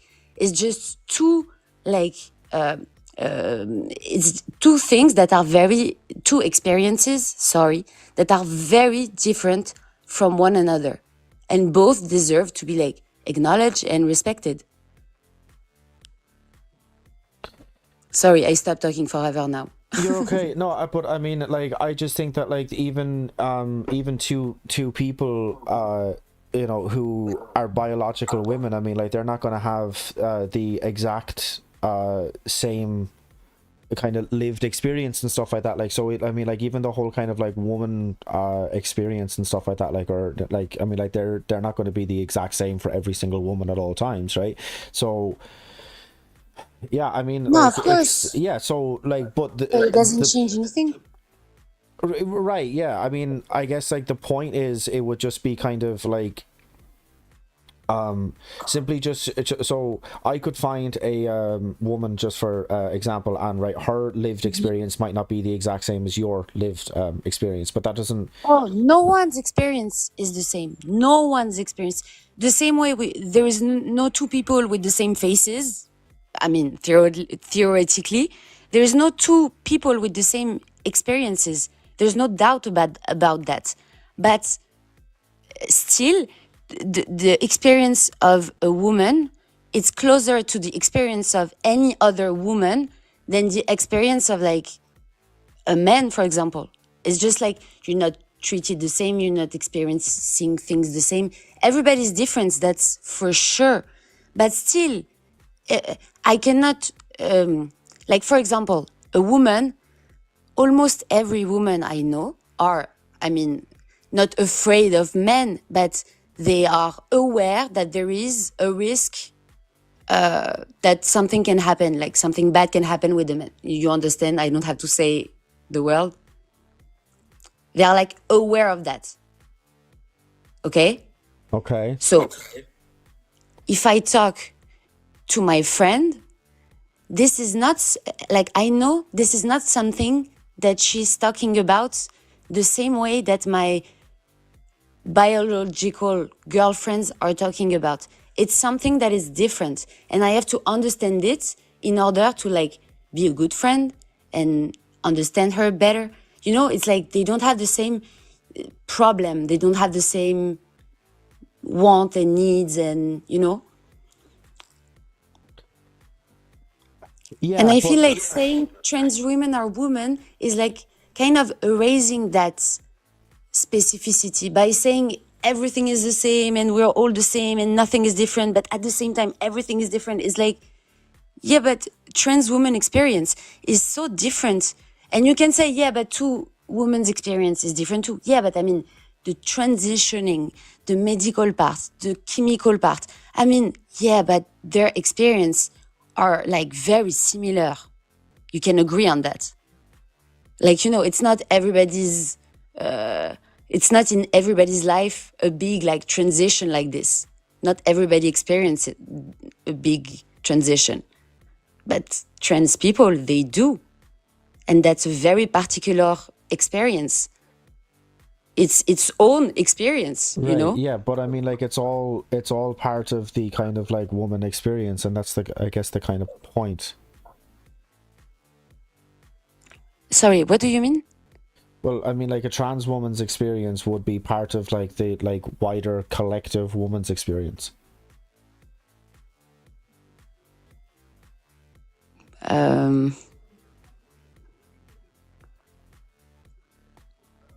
I don't see why. I don't see why it cannot be like all experiences are human experiences. And so they have all equal values. Men, women, trans people, whoever you identify as, your experience is as valuable. But I don't see this need to say that the trans woman experience has to be like put together with the biological woman experience. I don't see why there is a need for that. I don't think that it's like removing them anything, like anything. I really don't think so. And I want you like to prove to me, like prove me wrong. I will be glad that it is.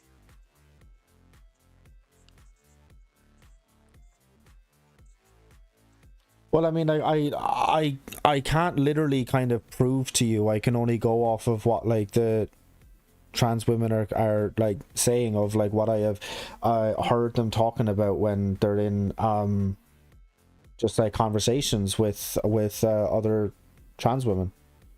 Or about like when what they say their kind of lived experience is like, you know, the fact that trans women are you know, like if they were forced to use the bathroom of their assigned sex at birth, then like they're the ones who are the most likely to be kind of you know, assaulted or victimized or all of these sorts of things. The idea that, you know, I mean, like, trans women are going to be kind of catcalled, or they're going to be kind of, you know, like sexualized on the streets, or any of these other sorts of things, like that's what kind of, you know what I mean, like that's what really kind of matters, I What guess. you said is the perfect example. When you said like for a trans woman to be able to go to the women's bathroom, I'm for trans women being able to go to the women's bathroom. But let me tell you that the experience for a biological woman to go to the women's bathroom and the experience of a trans woman to go to the women's bathroom, it's very, very, very different. I go without thinking about it. I just go, there's this sign, says woman. I have the luxury of not having any question about it. I just go, and for a trans woman, it's like, it's a whole process. Like the first time you went, the first time you were scared that someone will tell you something or whatever. And it's like, can you just imagine the bathroom for a trans woman is like a whole thing. It's like a whole thing. They probably like have nightmares about it. So when I tell you that the trans woman experience is very different than the woman experience, that's exactly what I mean. By saying trans women are women, it's the same. You're not allowed to say anything else than that. You're basically saying, oh, if they're like women, no difference, there's no difference, then how can you talk about their awful experience in the women's bathroom? You cannot. You have to be coherent. It's either the same thing, like trans women are women, or it's not the same thing. They're experiencing very different kind of, you know, catcalling. They're not experiencing the same catcalling than biological women. Well, no, They're well, not I mean, saying it the doesn't same really thing matter either. if it's like the same, or even if it's in the same amounts. The point is that like people are going to say that part of the lived woman experience is that they is that these things can happen to them, or these things even might happen to them. The point is, if trans women are also saying that those things have happened to them, then I mean, like, how can you discount them from the category But who is of woman? discounting them? No, we're not discounting the fact that they're catcalled. They are catcalled. Well, you're excluding them from the category of woman. No, I'm not excluding them. I want them to be able to shop the same dress as me and to go in the women's bathroom because they really need it. Like, I want them to like be comfortable and to be able to be in the spaces.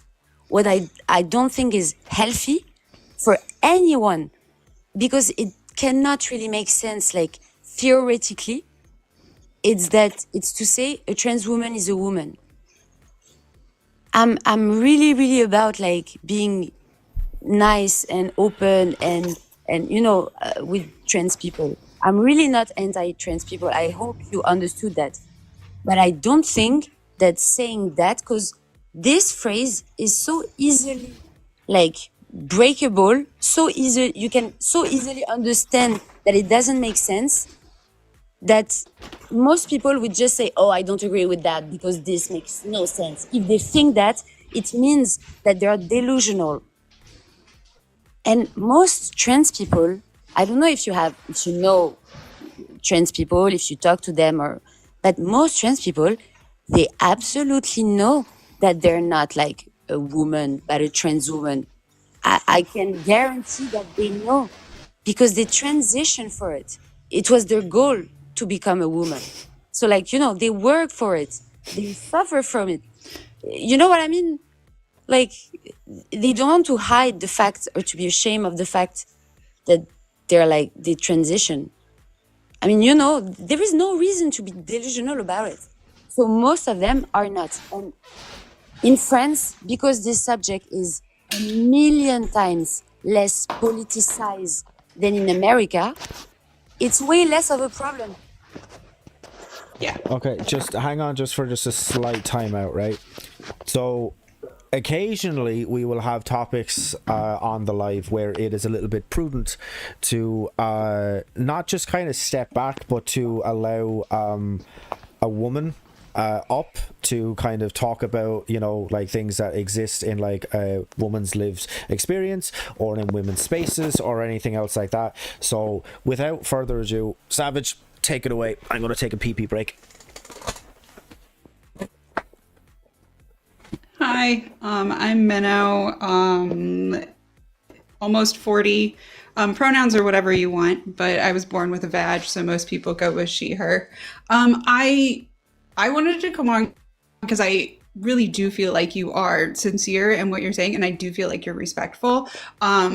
Just for context a little bit, I consider myself a non-binary woman, so like kind of on the spectrum of gender, not necessarily at one end or the other, but I would say relate more to women's issues. My ex-spouse is a trans woman. Mm-hmm. I think that like some of the things that you were saying, I think it's interesting that you were saying like, oh, that trans women have this lived experience that's so very different from cis women. And like the example that you gave is that your friend who is trans, that when she comes back from dates, you have to ask her about if if guys are kind of fetishists, if they're trans chasers. I have a friend who is, I'll say she's a bigger woman. And one of the things that I ask her when she comes back from dates is actually a very similar question. And I ask her if the guys are chubby chasers.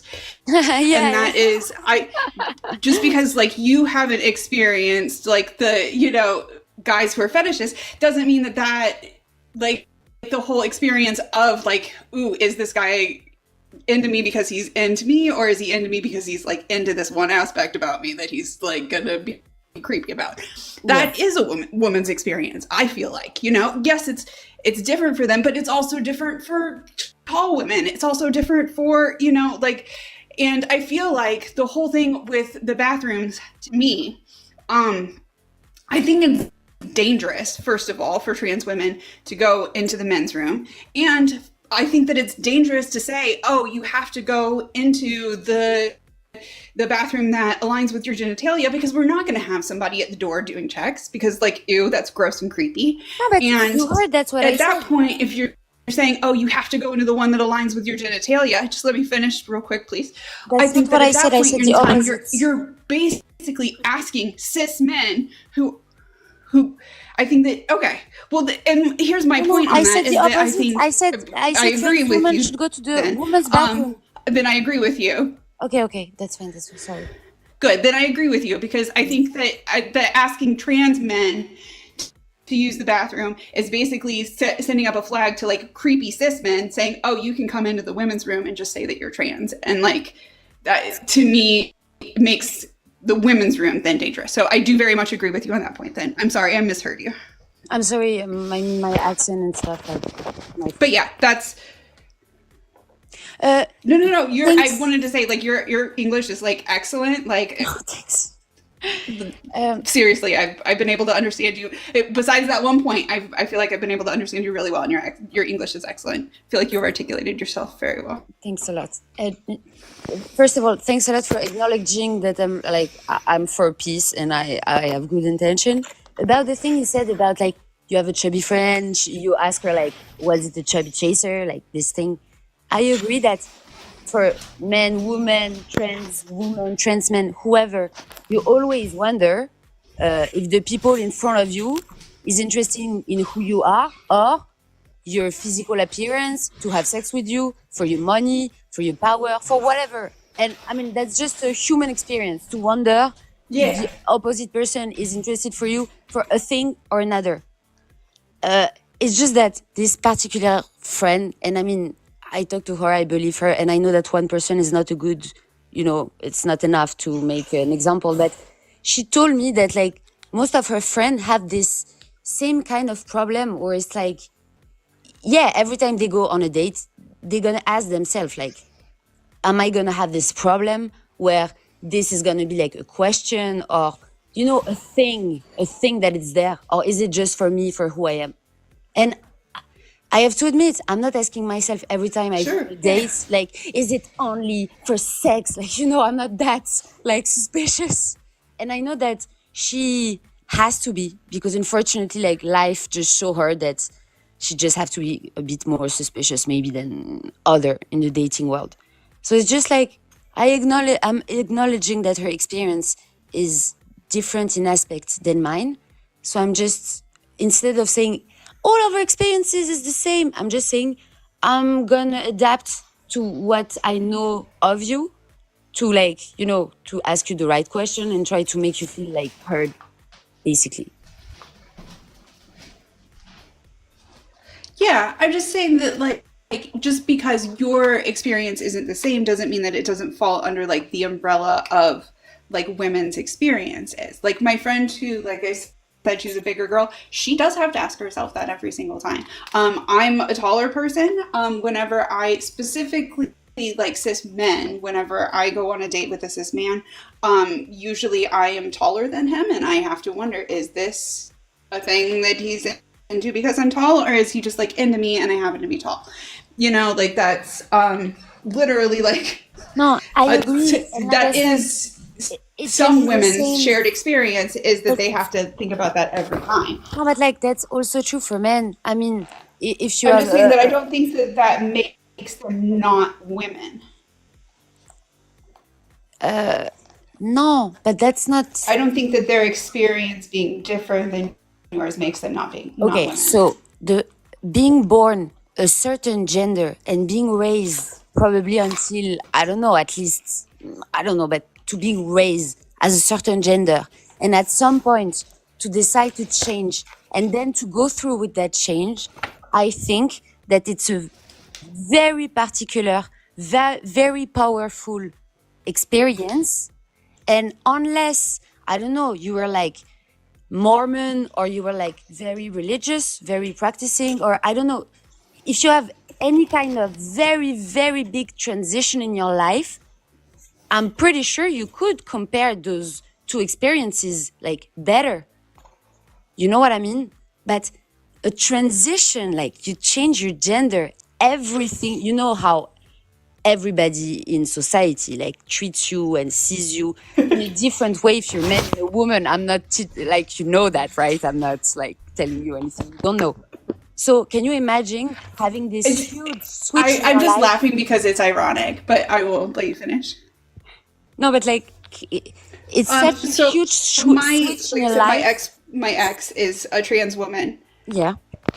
and I experienced her like she's also was raised Mormon.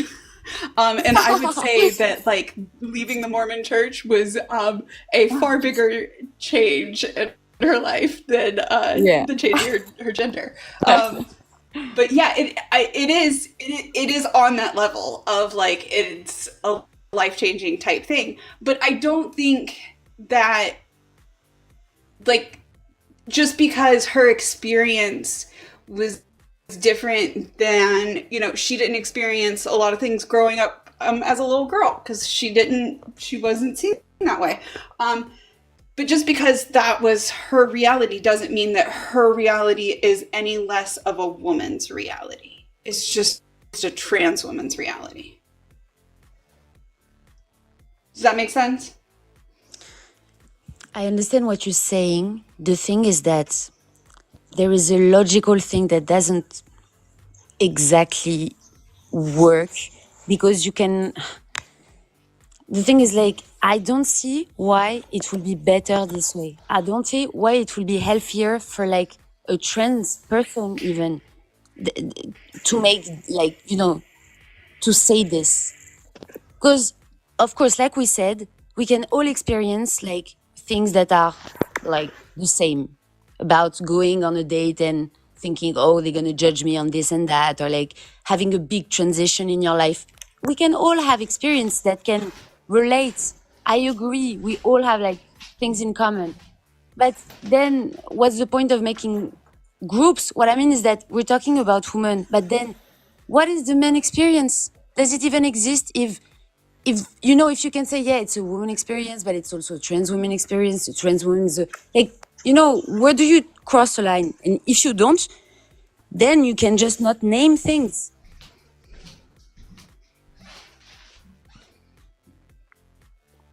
I don't, So I but basi- I think that it's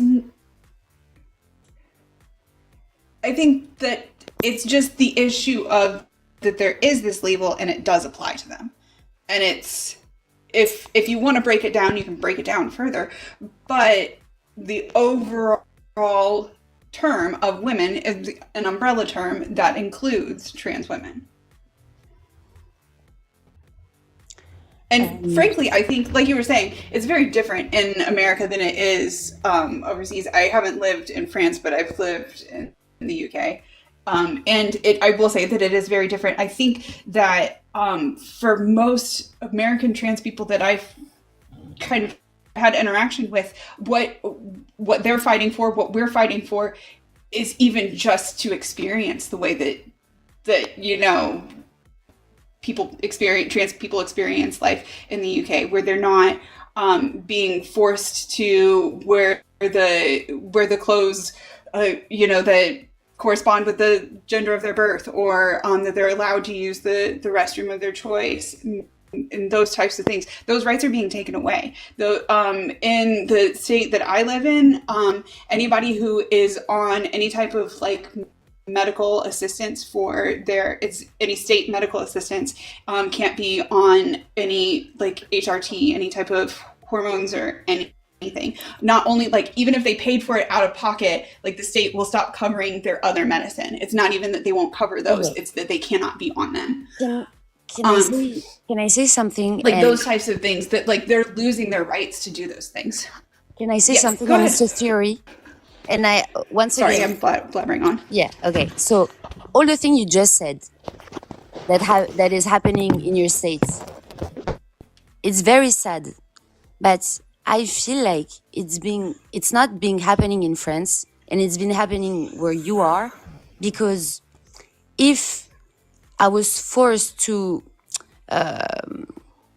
say only this thing that is like trans women are women, and I had to make sense of it, I could not. But in France, we don't say trans women are women. We say trans women, be nice with them, respect them, treat them like you would treat your sister, just, you know, like hire them and that's it. And so no one, even in the far right, is pushing for anti-trans laws. No one is pushing for that because no one is pushing on the other side, to make official that trans women are women, even though only by definition of like physical, like the science of like the meaning of the words, it doesn't make sense. And so you're experiencing an awful pushback from the other extreme that is taking the right of trans people. But if you're not pushing like that far with like, you know, things that doesn't make sense, there is no pushback. You know, is it clear? Yeah, I think that maybe part of it is being lost in translation because it's just a slogan and it just means like treat, like you were saying, like treat a trans woman the same way that you would treat your sister. Like that's literally all that it means. It's No, just like, I mean, hey, what I heard if you know from- that a dude is trans, just treat him like a dude. Good, like, yeah, just treat him Like well. if you know that he's, you know, like it. Just exactly. Yeah, but- Treat him the same way that you would treat. Look, him if to you be didn't know that they were honest, trans. everything, like I'm very interested about like American politics, so I'm trying to watch everything from one side to the other. I watch everything from the very extreme, like I want to make up my own mind. And the very far left movements that are pushing for like some nonsense, at the end of the extreme there is some nonsense. This nonsense is making a lot of problem for, you know what I mean? And this, like, I've heard a lot of debate about this. And the trans woman or woman, they're saying it in like a religious, like dogmatic way of, if you say otherwise, or you even like question the sense, like if this phrase just makes sense, like you're against like evolution and, you know, you're a bigot and everything. And that's a problem because when I hear that, I'm like, wait, what? No, I don't want to, you know, you cannot force me to believe something that doesn't make sense to me. Treat people well, Yeah. Even if they're trans, even if they are like whatever. That's something that makes total sense. Very easy to accept.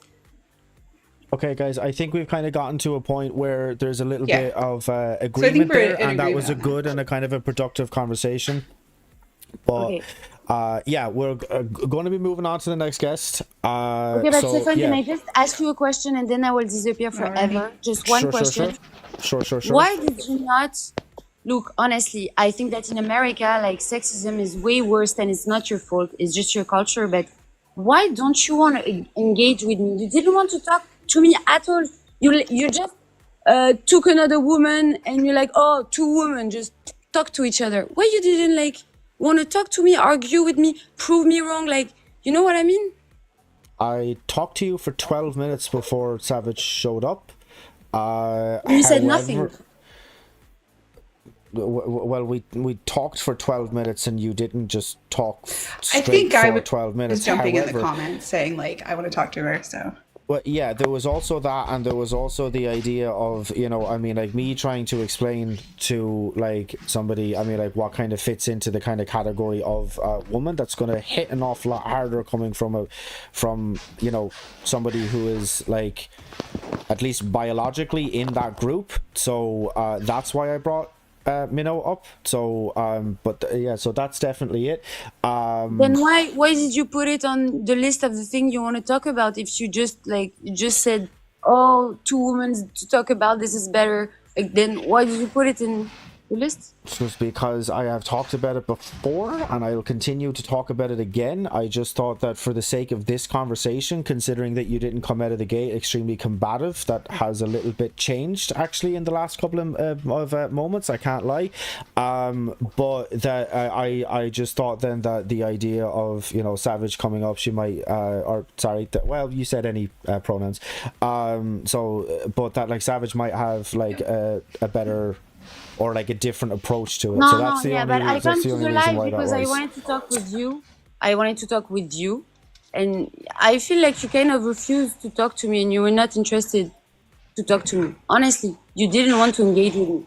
As I said before, I can see right now you have been on here for 33 minutes and 25 seconds, and Not Savage talking to you. is just barely over 20 minutes. So I was actually wrong before. I talked to you for 13 minutes before Savage showed up. But anyway, yeah, that honestly got a little bit weird at the end there. So look, I'm going to move on to the next guest, and yeah, we'll Yeah, talk bye. to everybody Thank you. again soon. Savage, thank you for showing up. It's a nice conversation. Yeah. Bye. Yeah. Yeah, look, I know that you were kind of Thank you. bouncing back between this live and somebody else's, so you can kind of continue to do that if you want to, 100%. But I will definitely talk to you soon. Yeah. Thanks, Sure. Mel. All right.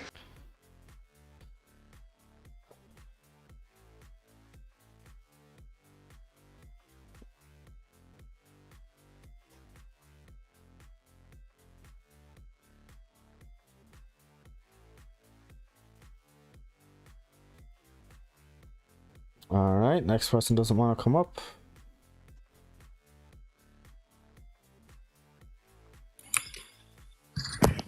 How you doing? What's your name, age, and pronouns? Hello.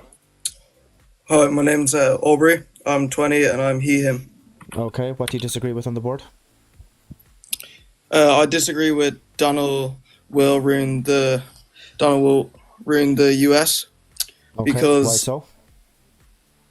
honestly, like before COVID, when he was in office, he was actually doing like really well. The US had a really good like economic state. Like loads of people were having jobs and just the economy was doing well. Okay, what is one policy that Trump passed or influenced to get passed that benefited the economy? Well, he helped with the stock market. Okay. Like It's when not- he was in that- office, what- the stocks what- were doing really what- well. What policy was that? Oh, I'm not too sure what the name of it was. Okay. Yeah, so that's not really a policy. There's not really a policy that's going to directly affect the stock market. There are like some things that you can do in like Congress and in the Senate that can affect the stock market, but like there's not like a specific policy that's going to do that. So you also mentioned unemployment. What did Trump do that directly affected unemployment? Well, when he was in office, the US had like more people, like women and men. There's like less jobless people, like unemployment. Okay. I mean, if you're giving him credit for that, are you also going to give Biden credit for that because he had the lowest unemployment in modern US history? I don't think that's true. I think Trump did. Well, it doesn't really matter what you think. The numbers bear differently. Where would I find that, sorry? Because I haven't seen any reports about that. You can literally just look up the unemployment rate under Trump and then under Biden. It'll even give you a little graph by the years. Okay. But Alright, so considering that Trump is now president president now, and you said that he was really good for the stock market, the stock market is in complete another free fall right now. well, that always happens. Like the stock market always like changes whenever someone new enters the office and all. It But always goes in down by 2019, 1,000 points in 2.5 days. yeah, that did happen. But like that also happened with Biden in office. The stock markets did crash as well. And you can find that anywhere. To You search yeah, it up. not to the same extent. The stock market ebbed and flowed under Biden. That's absolutely true, but it never dipped 1,000 points in 2.5 days. That never happened under Biden. Yeah, I guess that is a big number, but it's going up now. Like some of the stocks have been going up a lot more. Like they're at the highest point, some of them, that they've ever been with Trump in office.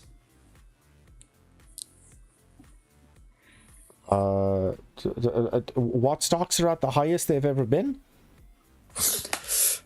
I think something like SP 500. You can search it up if you want. So that That's would be been the at- S&P yeah. 500, but Yeah, that's the one. sure.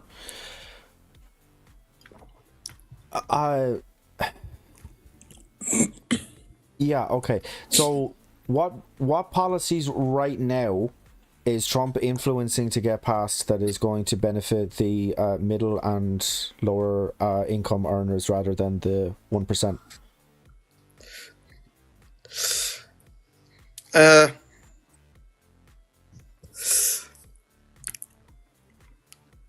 Oh, I'm not really sure what policies. Yeah, how's it going? Okay, so you're not really sure what policies he is influencing that is going to benefit the most amount of Americans possible, but you still don't think that he's bad for the US. Yeah. Okay. Do you think that invading Panama, making Canada the 51st state, invading Greenland and taking over Gaza, do you think that that's a good thing? Well, he hasn't done that yet. I think. Well, do you think it's good rhetoric? No. I personally disagree with what he's doing with that, but. Okay. So, I mean, like, I'm not hearing an awful lot of positives here, man. Yeah. Like, I don't understand why, like, are you from the US by chance? No. Okay. But I mean, like, why do you think that he would have been that he is going to be a better president than Kamala would have been?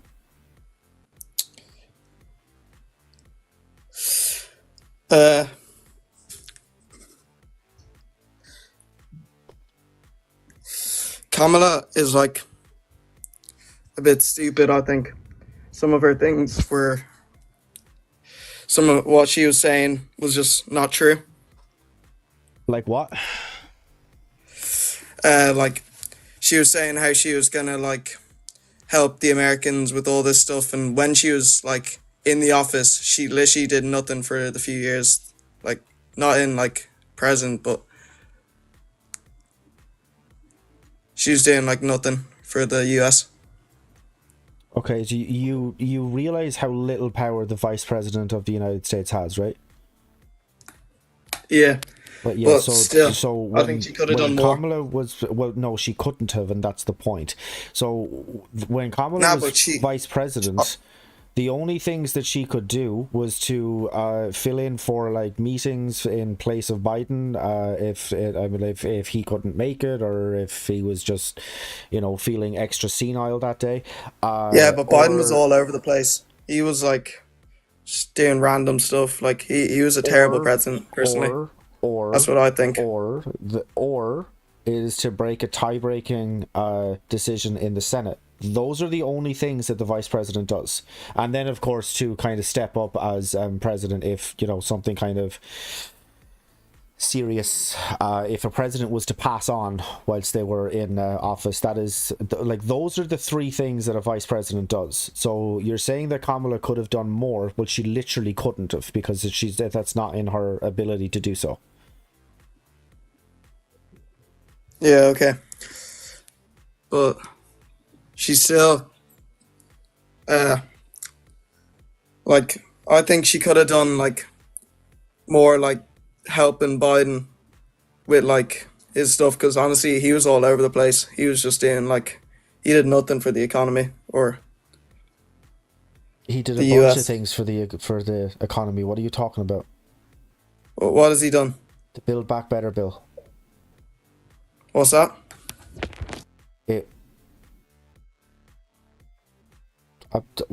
I'm sorry, you've gone to go. Oh, okay. So sorry. it was a massive economic expansion that helped pull the US out of the COVID aftermath. It helped get a bunch of people back into work. It included Operation Warp Speed with the COVID vaccines. It did all of these. It did all of these sorts of things. The U.S. recovered the quickest out of any country on Earth post COVID, and it is because of the Build Back Better bill. All right. So are you The only willing to thing I think concede the Biden point- really did. So, hang on, are you willing to concede the point that he did nothing on the economy? No, the only thing I really think he did was call you Big Smackhead.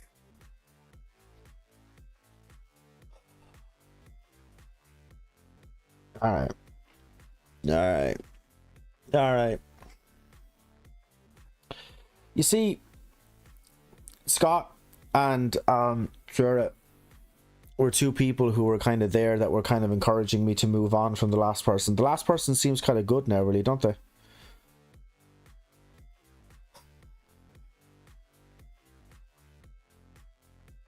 We'll get to a point.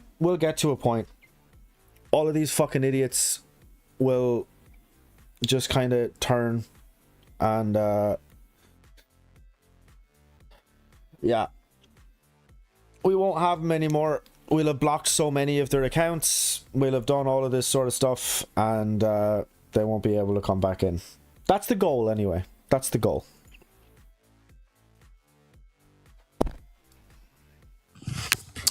Hello. How you doing? What's your name, age, and pronouns? My name's Charlie Grant. I'm 25 and I'm he, him. Okay, what do you disagree with on the board?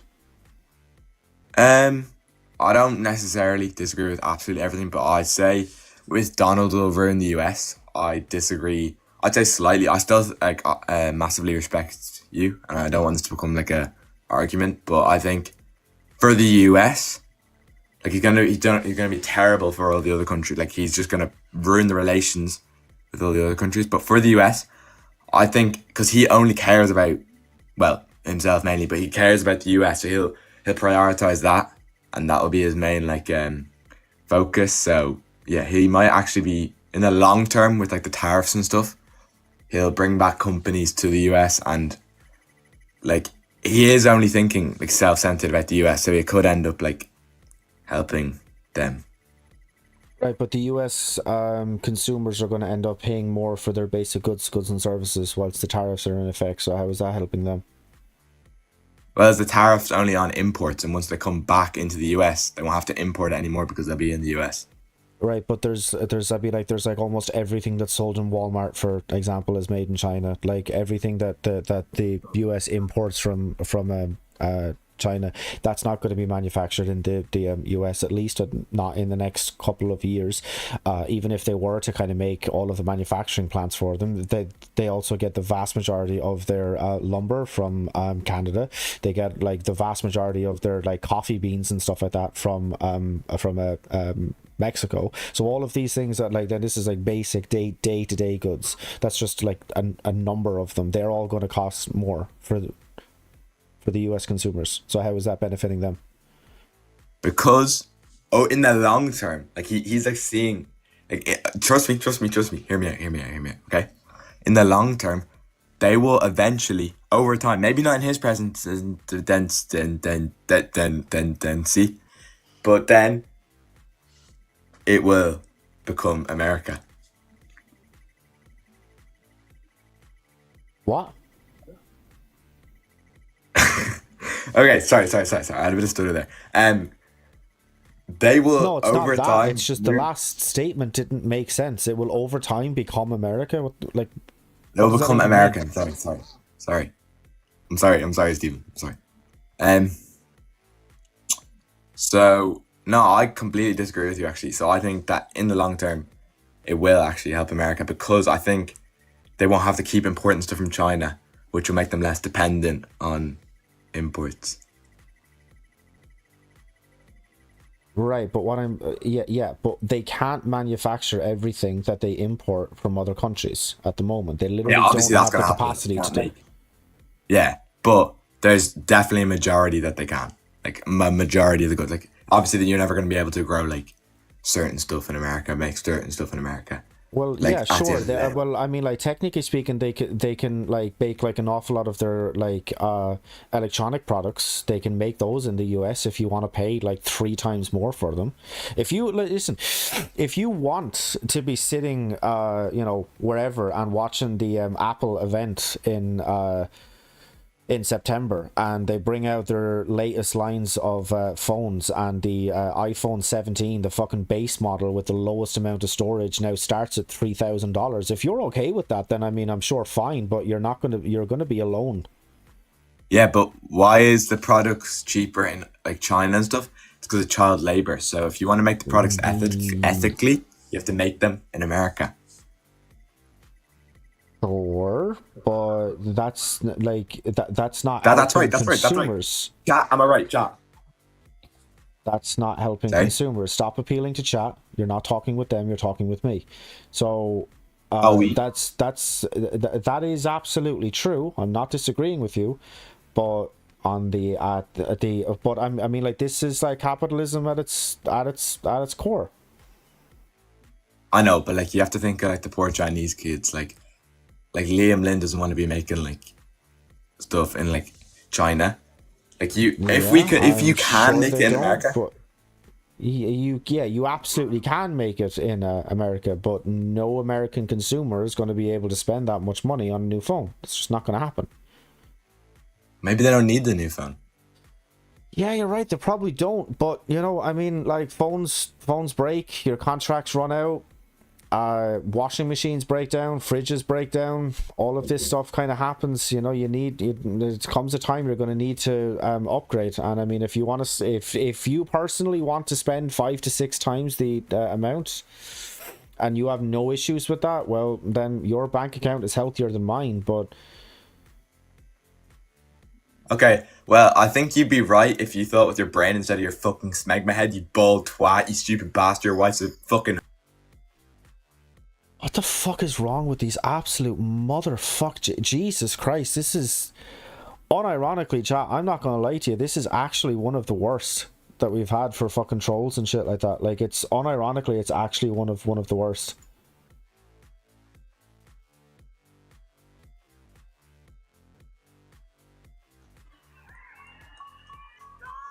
How you doing? What's your name, age, and pronouns? George, he, him. Okay, and your age? 18. Okay, what do you disagree with on the board? Well, inherently nothing, but I did just want to ask you a question based on issues of recent breaking news. Okay, sure. I didn't really want to have a debate necessarily, but I was wondering what you thought on the recent direct attack on Houthi rebels within Yemen. I'm not gonna lie to you, man. I have not kind of heard anything about that. I haven't actually looked into that, so I'm not going to give you anywhere even close to an educated answer on that one. No, that's fair enough. Very honest of you.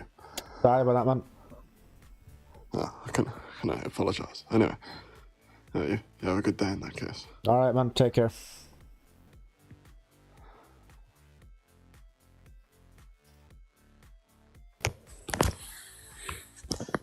How you doing? Hello? What's your name, age, and pronouns? My name is Diego Alviras. Male. I don't really have a good English though, so please don't get mad. I'm from Spain. Okay, what are you here to talk about? Donald will ruin the USA. Okay. So I want to ask you, what do you think Donald will ruin the USA? Were you not watching the live earlier? No, I just got on. Okay. So the tariffs that he has implemented is going to be like drastically negative for US consumers. Shut up, you smack my head, you should my head. Fuck off, shut up. Fuck off, you smack my head. Oh my god, I fucking hate people. I actually hate people. There's going to be so many fucking people. He's not Spanish. Yeah, I knew he fucking wasn't Spanish. Jesus Christ, the accent was slipping more than fucking people running down Diddy's fucking staircase. I mean, Jesus Christ, it was ridiculous. Yeah, fake accent, guys. I know he was doing a fake accent. I know he was. I knew that wasn't fucking going like, anywhere like fucking serious. But anyway. Are the tariffs that we impose only going to hurt us? Yeah, absolutely. Because I mean, like, tariffs is just like another word for an import tax. So essentially, what happens is, if you are a business, right, and you're selling t-shirts for $20, right, and you're buying them for $10, but then there is an import tax that is placed on the country that you buy the shirts from, right? And now, rather than paying $10 for them, you're now forced to pay $15 for them because of the import tax. Are you still now going to charge your customers $20 for them and just eat the cost of the profit? Or are you going to maintain the same profit margin and just increase the cost of the t-shirts from $20 up to $25? Well, most businesses are going to increase the cost of their t-shirts from $20 to $25. Extrapolate that up and broaden it out across a wide variety of goods and services, and it is going to end up costing the US consumers more. You're going to understand, like, it's not that like you're going to understand it, because I don't want to say it in that kind of condescending kind of way, but I mean, like, people are going to see this in the next little while. I mean, like, Trump has just implemented the tariffs. I mean, like, you're going to see this happening in the next little while. So doesn't that mean that any tariffs that other countries implement, yeah. So like, if say if Canada puts a tariff on the import of American goods, then yeah, that's going to hurt then Canadian consumers. That's like, the tariff is an import tax. That's basically all it is. It's just a flat import tax from that country. So rather than saying that you're going to put a tax specifically on like lumber coming from Canada, right, rather than just specifically on that one product, it's just a blanket on everything that is coming in from that country, is now just taxed. So no one's winning. Yep, basically. This bloke spends his life watching mainstream news. I do not. I do not spend my life watching mainstream news. I spend my life 5 days a week, sometimes 6, in work, because I'm a big boy and I'm an adult, and I do not watch mainstream news even at all. I do not watch mainstream news. CNN, MSNBC, C-SPAN, any of these other ones, I do not fucking watch them. I get my news from from online sources, from the like actual sources themselves. Then you go into kind of fact checking and all of this sort of stuff, so that when I come on here and when I'm talking about something, it's backed up by the facts. It's not just my opinion. Jesus, Davey, you're going on a blocking spree there, my dude.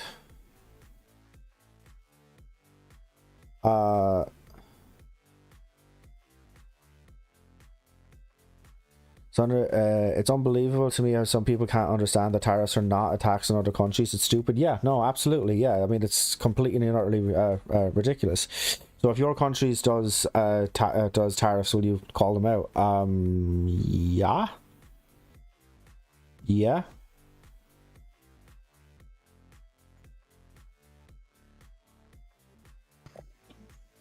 Yo, How hello. you doing? What's your name, age, and pronouns? My name is Kian Kochakowski. I am 29, and yeah, you can just go with him. Okay, what do you disagree with on the board? Pro-choice. So I think under situations, it's like should obviously be allowed, because you can't just make someone deliver a baby that's just not theirs. But then I think like you can't just have people going willy nilly, just going around just aborting like whoever they want. They can't do like if it's just anyone can do it, then it's just not good. You get me? No, not really. Here, Jack, can you shut the fuck up calling me a troll? I'm a passionate Stephen Ryan listener. Okay, sorry. I had to crash out.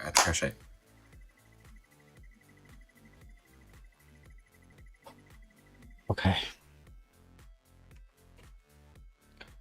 I didn't even need to fucking kick him. That wasn't even me. He just left on his own. That was interesting. It was definitely interesting.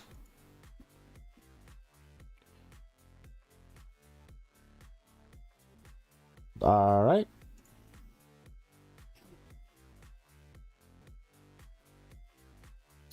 Passion overcame him. I mean, it definitely looks that way. How you doing? What's your name, age, and pronouns? Hey, Steven. My name is Juan. I'm 18. My pronouns is he. Okay. What do you disagree with on the board? Yeah, I think Elon Musk made that salute without thinking, like, because of the adrenaline of speaking in front of a lot of people. Okay, he's spoken in front of a bunch of people before. He's done like Tesla announcements where he's not only been in a crowd full of massive people, but it's also been broadcast to to millions of people all across the world. He's never done it before. So what's the excuse this time? And also, yeah, if you're just saying that like he was just kind of overstimulated, like because there was an awful lot of people, Steve Bannon also did it, and he wasn't in front of like anywhere near as large of a crowd. Well, I also think you're a smack my head, ball, smack my head, smack my head, ball. Jesus Christ. It's not even just that, like, it's not even just that fucking there's an awful lot of trolls, because there's a few of them in the, yeah, it has gone fucking global, Jesus Christ. It's not just that, right? But there's been like an awful lot of them who is you blocked Juan. Davey, you found Juan. You found Juan. I didn't even found Juan. Jesus. Let's get some fucking W's in the chat for Davey. He's fucking, that's incredible. Yeah, I mean, like it's not even necessarily just that like it's like a problem, but like Jesus.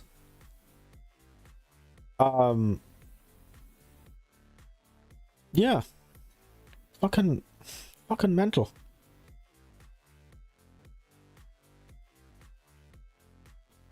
Big up Davies, 100%.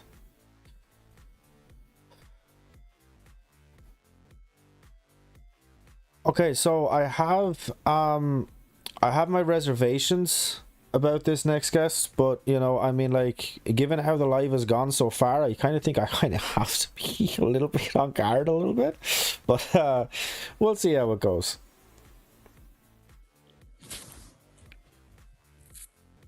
How you doing? What's your name, age, and pronouns? Hi, my name. That was the worst attempt at a fucking accent that I have ever heard. Genuinely. Excuse me? Really? You came back and said excuse me when you came back with a completely different voice? I don't have a different... Yeah. Yeah, fucking crash out.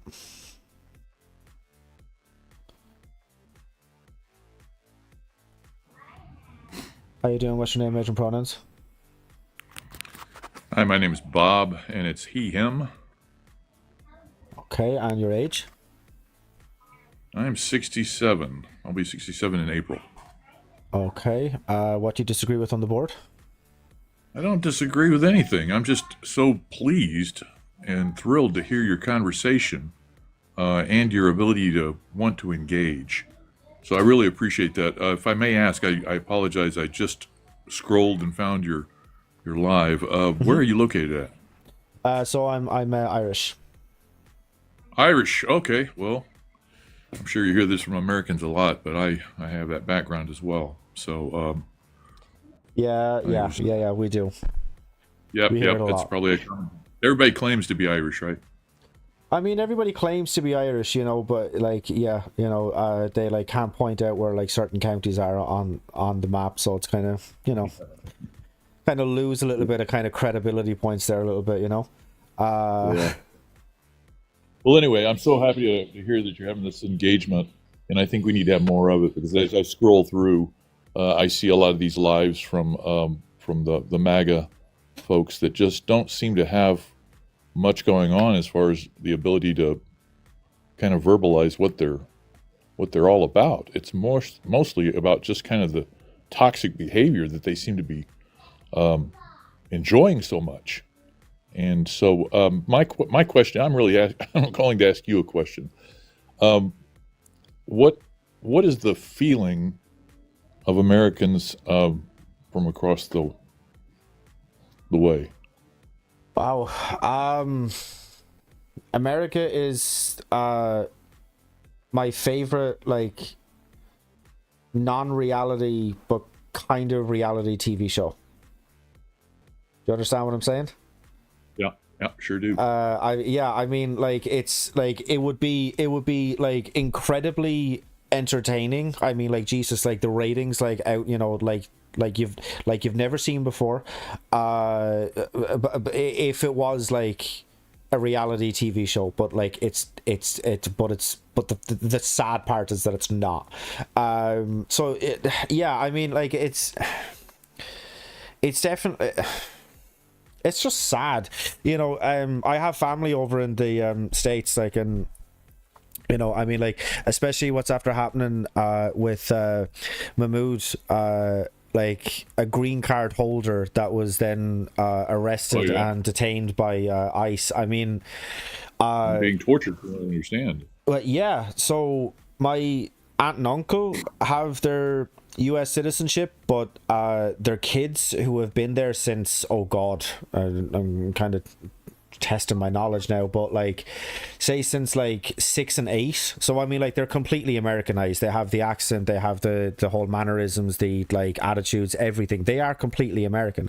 They only have a green card, and so like it's kind of like I seen that kind of stuff happening, like, and it was really kind of like, holy shit, that could happen to one of my family members, like, you know what I mean? Like, it kind of took the funny side of it, looking at it from the outside looking in, and was kind of just like, this is actually an awful lot more serious than people kind of think, you know. So status right now is now no longer valid. So whether you have a green card, whether you were born in the United States, all of those rights that were implanted and were theoretically the right way to do things are now no longer avenues that you can trust any longer. And I think it was it was an Irish gentleman, as a matter of fact, that did a TikTok that talked about how the one thing he will never, ever be able to forget is how quickly America turned on their friends, about how fast. Yeah, absolutely. This took over like the wildfires that we have here. It just swept, and I'm now calling our dear president the newly appointed chancellor, because the Republican Party has basically ceded all power over to him, which is frightening. Of the ramifications of what that can do. But I'm not here I know I'm preaching to the choir here for you and for other folks. So I don't want to take up any of your time, because like I said, I think you're doing a valuable service and at least trying to have a reasonable dialogue. Unfortunately, you're being attacked by some of these hooligans that just like to go and cause some mayhem. Yeah, no, look, I mean, it's kind of par for the course, really, like, you know, when you're kind of doing like lives and stuff like that. Like, it is definitely just kind of occupational hazard, you know. Yeah, and I've thought about doing it myself, but I just don't have the temperament. I don't believe, because it would just live in my head forever, I think. So, and I would get too angry anyway. I don't need that. But Yeah. anyway, hey, thank you so much, and happy St. Patrick's Day to you on Monday. No problem. Thank you very, very much. All right, thank you. You bet. Bye bye. Cheers, man. All right. Donald won't ruin the America on the pure fact America already went to shit way before Donald came. I mean, it's true. When I say that he will ruin the US, I mean, like, even kind of taking into account the fact that, like, it wasn't exactly like in a great spot beforehand. It like the level, even just what I was kind of just talking about with that gentleman there, was that the idea that somebody who is a green card holder, right, who is a legal citizen, can be taken away and be put into an ICE detention center, right? All of this stuff can kind of happen to him, and the idea that you can, and the only crime that has been levied against him is that he was speaking at a protest. That's literally the only thing he did. He was a pro-Palestinian protester who was speaking at a protest. That's literally all he did. That was his only crime. So the idea that why I say that Donald will ruin the US is because this sort of shit happening under him is the biggest attack on the First Amendment and on free speech that has happened in modern US history. This is unprecedented. Nothing like this has ever happened before. The idea, even if it was like somebody who they themselves, their parents, their grandparents, their great grandparents were born in the US, so they were as naturalized and was as legal a US citizen as you can possibly get. Even if that had happened to them, it would still be the biggest attack on free speech. The idea that you can be arrested for protesting, I mean, it's ridiculous. It's absolutely ridiculous. The idea, like, free speech is one of the cornerstones of what has made America the country that it is for its history. I mean, yeah. Bubba Fetish is saying that he wasn't arrested for protesting. Then what was he arrested for? What was he arrested for? Because members of Trump's cabinet have been asked this. His press secretary has been asked this. And they haven't given an answer. They literally have not given any answer. So the idea that that it was not just that, because if there was an actual crime, then they would have pointed to the actual crime. They would have said, well, here's what he did. This is exactly what he did. This is the law that he broke. Case closed, right? That's what you would be able to do if he actually broke a law. He was labeled the mastermind behind protests that were deemed to be anti-Semitic and promoting no. Protesting for Palestine, that is not anti-Semitic. I mean, it's just simply not. Saying that you as a country should not be invading another country, that is not anti that country. So it was not anti-American to say that the US should not be invading Iraq. That was not anti-American. That was just saying that what my country is doing is wrong. That's all that is. So simply just the fact that, like, he was speaking out against that is not anti-Semitic, and promoting any sort of that, just no. Like, literally just no. What was he doing? He was saying that they shouldn't be in the state that they are in. That Palestine should not be in the condition that it's in. Gaza should not have been basically leveled. The Palestinians should not have been driven out of their homes and out of the places where they grew up, just because another state invades and says you gotta leave. That's just not right. That's just simply just not right. And the Secretary of State can revoke green cards at will. No, they absolutely can't. That's just simply just not true. That's literally just not true. You are either a legal citizen of the country or you are not. Your green card can expire, and you will have to like reapply for a green card. But to say that you can just take it away, that's literally not true. That's literally not true. But I will take you up on your offer, though. I will take you up on your offer. Can a secretary, what did you say? Secretary of State revoke a green card?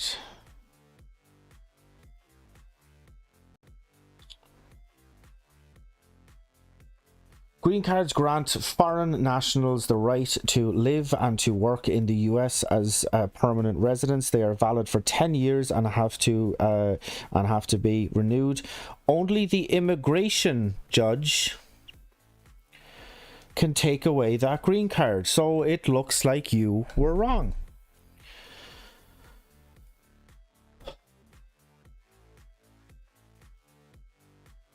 Okay, so we got a good amount of people commenting in YouTube live chat, so I'm just going to go, where can you appeal for an unfair banning? Who you and TikTok? I'm the person who crashed out on chat when I went up, I went under the handle...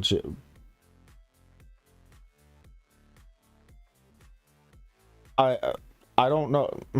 I don't think... I mean, like, look, I don't know if, like, you were banned for that, but, like, you literally just fucking crashed out, man. You came across as, like... You came across as like as a troll, so that's probably why you were banned. And how long is the sentence? The sentence is, I mean, like that's what it is. It like lifetime. It doesn't get revoked. Go on to the Discord server and you can message there. Yes, I'm updating my Discord now. Can anyone explain the Smegma head joke you heard earlier? Yeah, I don't know. I know what those two words are individually, but I don't know what they are in that context. It literally just doesn't make any sense.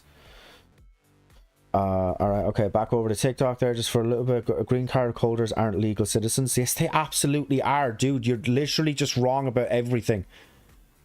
Everything that you are saying is wrong. Green card holders are absolutely legal citizens. That's also actually what it said in the fucking definition that I just read out to you. As permanent residents, that's a legal citizen. The two are like, it's a different word for the same basic thing. Gaza, where I have heard that name before, I swear Gaza funded by no. What are you talking about? The cartel speak? No, literally, what are you talking about?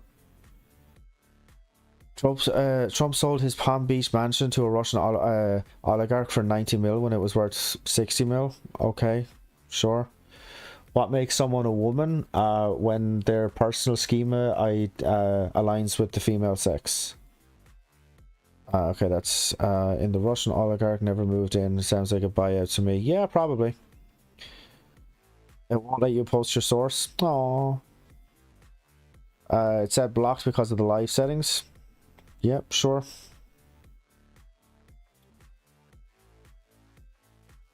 I don't know what to tell you, dude. I mean, green card holders are legal citizens in the US. I don't know what else to say to you. I think it's referring to you, but yeah. I don't know. I don't know what it fucking means, honestly. I mean, like, it's just like really fucking immature way of admitting you lost the debate. The person who says that you have to, like, okay, so the person that says that you lost the debate, you lost the fucking debate. I mean, like, you literally admitted that you fucking crashed out. This is on YouTube, by the way. You literally admitted that you fucking crashed out. Like, I don't know what the fuck to say to you, man. Alright, we got time for another couple of guests, and then we're gonna be leaving it there. How you doing? What's your name, age, and pronouns? My name is Ryan. I am 20, and my pronouns are he, him. Okay, what do you disagree with on the board? I actually agree with all of them, and I'm really happy that you're discussing all these issues. All right, man. Well, I mean, like, absolutely, thank you. We're really just looking for debates, though. So, Yeah, definitely I thank you. actually do want to debate one thing there. I want to debate the pro-choice. Okay, go on. Sorry, just had a bad cough. The pro-choice is I don't really agree with it. Okay, why not? I just feel like people should be able to not to abort their children if they want to. Okay, why not? Yeah. Just like it's just beliefs, man. There's like little children. Okay, So, like, they could go on to do big things.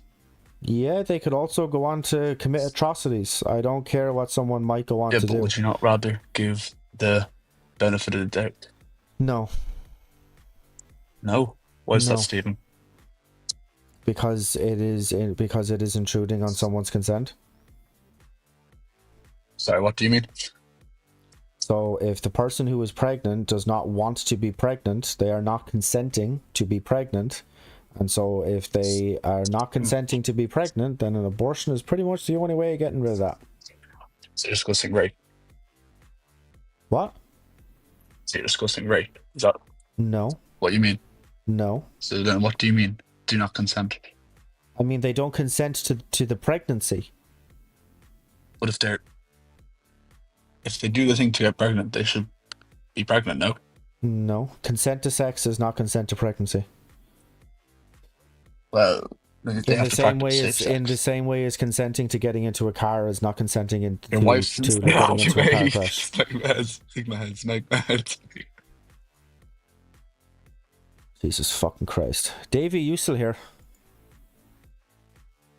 God fucking damn it, Davey's not here.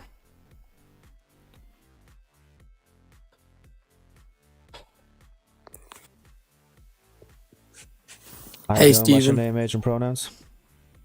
My name is James. I'm 22 and I am he, him. You been on here before? No, You sure about that? yeah. I just wanted to come here and say that I agree with everything here that we are debating today. And I've been watching the stream for a while. I'm just looking for debates, so have a good night, man. Yeah, I just want to debate about one thing or ask more of a question. What is up with all these trolls calling you this word? I'm not going to say it because it's disrespectful, but do you know what this is about? Nope. About your fat bald smegma head, mate.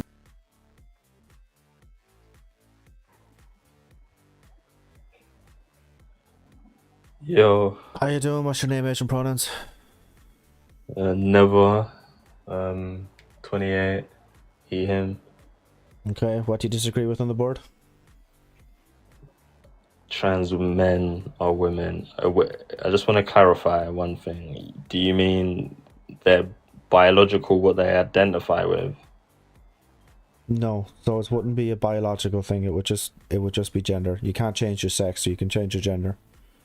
So it would be a social thing. Yeah, well, gender is social. It's a social construct. So Okay, so do you believe that trans women should be allowed to go in biological women's bathrooms? Yeah. yeah, Do you think trans women are scared of men? probably, yeah. Why? So if trans women are scared of men, don't you think that women are going to be scared of trans women? No, because it's the Why men would- that are the problem, not the women or not the trans women. So you You've don't already believe said that. Basically. I've already said what? Well, if you're saying that that trans women are going to be afraid of men, and then so I mean, like, it's like all the lines, all of the roads are leading back to men. Yes, but also if women are scared of trans women, they're probably not just afraid. transphobic then. What? So it's there's no way possible a man can just decide he put on a dress just to assault a woman. There's no possible way a man would ever do that. There's no, sorry? So there's no possible way a man would just say he's a trans woman and assault a woman. There's no possible way he would do that. Well, it's not that there's no possible way that they would do that, but I mean, like, the sign on the bathroom door is not stopping a man from going in there if he wants to. Yeah, that would be up to the people. So if the woman saw the man enter the bathroom, I'm sure she would call the police. Same with a trans woman. It's really up to her discretion whether she wants to go in the bathroom or not. But, you know, the women are going to feel uncomfortable about that, but they're afraid to say something because they're going to be labeled a transphobic. Well, I mean, yeah, if you're uncomfortable with the presence of a trans person, then yeah, you probably are transphobic. But why do we have to be transphobic? Because they don't want to see a man in a dress and a wig inside the bathroom. That In the same way as that if I'm in a changing room of a gym, I don't want to necessarily see like a fucking man fucking complete butt ass naked fucking bending over drying his ass crack. But I mean, like, if you don't like it, don't look. There are tons of things that I see on a daily basis that I don't want to look at, or that might make me feel uncomfortable. If you don't like it, don't look. Yeah, but none of them is the opposite sex imposing something on you, which the trans women are imposing on the women because they're the opposite sex regardless of how they dress or act or feel. What? The women are not imposing anything on us, so we're not gonna feel any type of way about that. But the trans women are imposing whatever they want to do and however they feel over the priorities and the safety of the women, because at the end of the day they're still How are men. they impacting women's safety? Because they're still biologically men, and even still there's been cases, quite a few cases, where men who say they are trans have gone into bathrooms and assaulted women. Okay, name a time that's happened. There was one in 2022, somewhere in America, in fact, where it happened. I can't remember exactly what it was called, but it does happen. It's literally out there. All you have to, that is, it's there. I mean, if you give me 2 seconds, I can literally find it for you. Yeah, go for it. Okay, 1 second.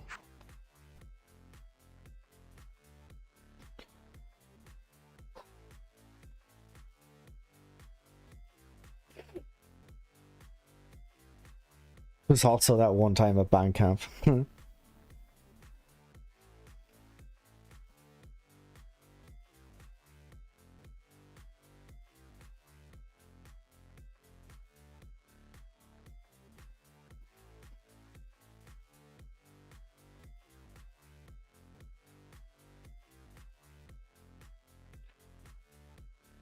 Oh.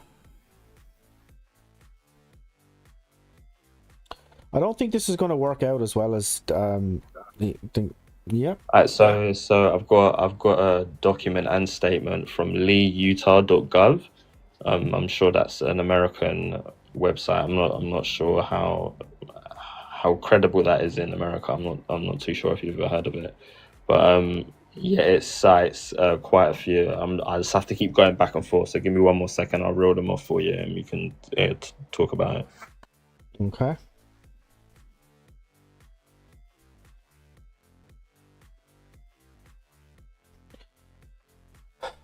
Everything is possible, but not the norm. This is transphobia. Yeah, 100%. there's a transgender woman in Wyoming who sexually assaulted, sexually assaulted a 10-year-old female in the bathroom. There's that one.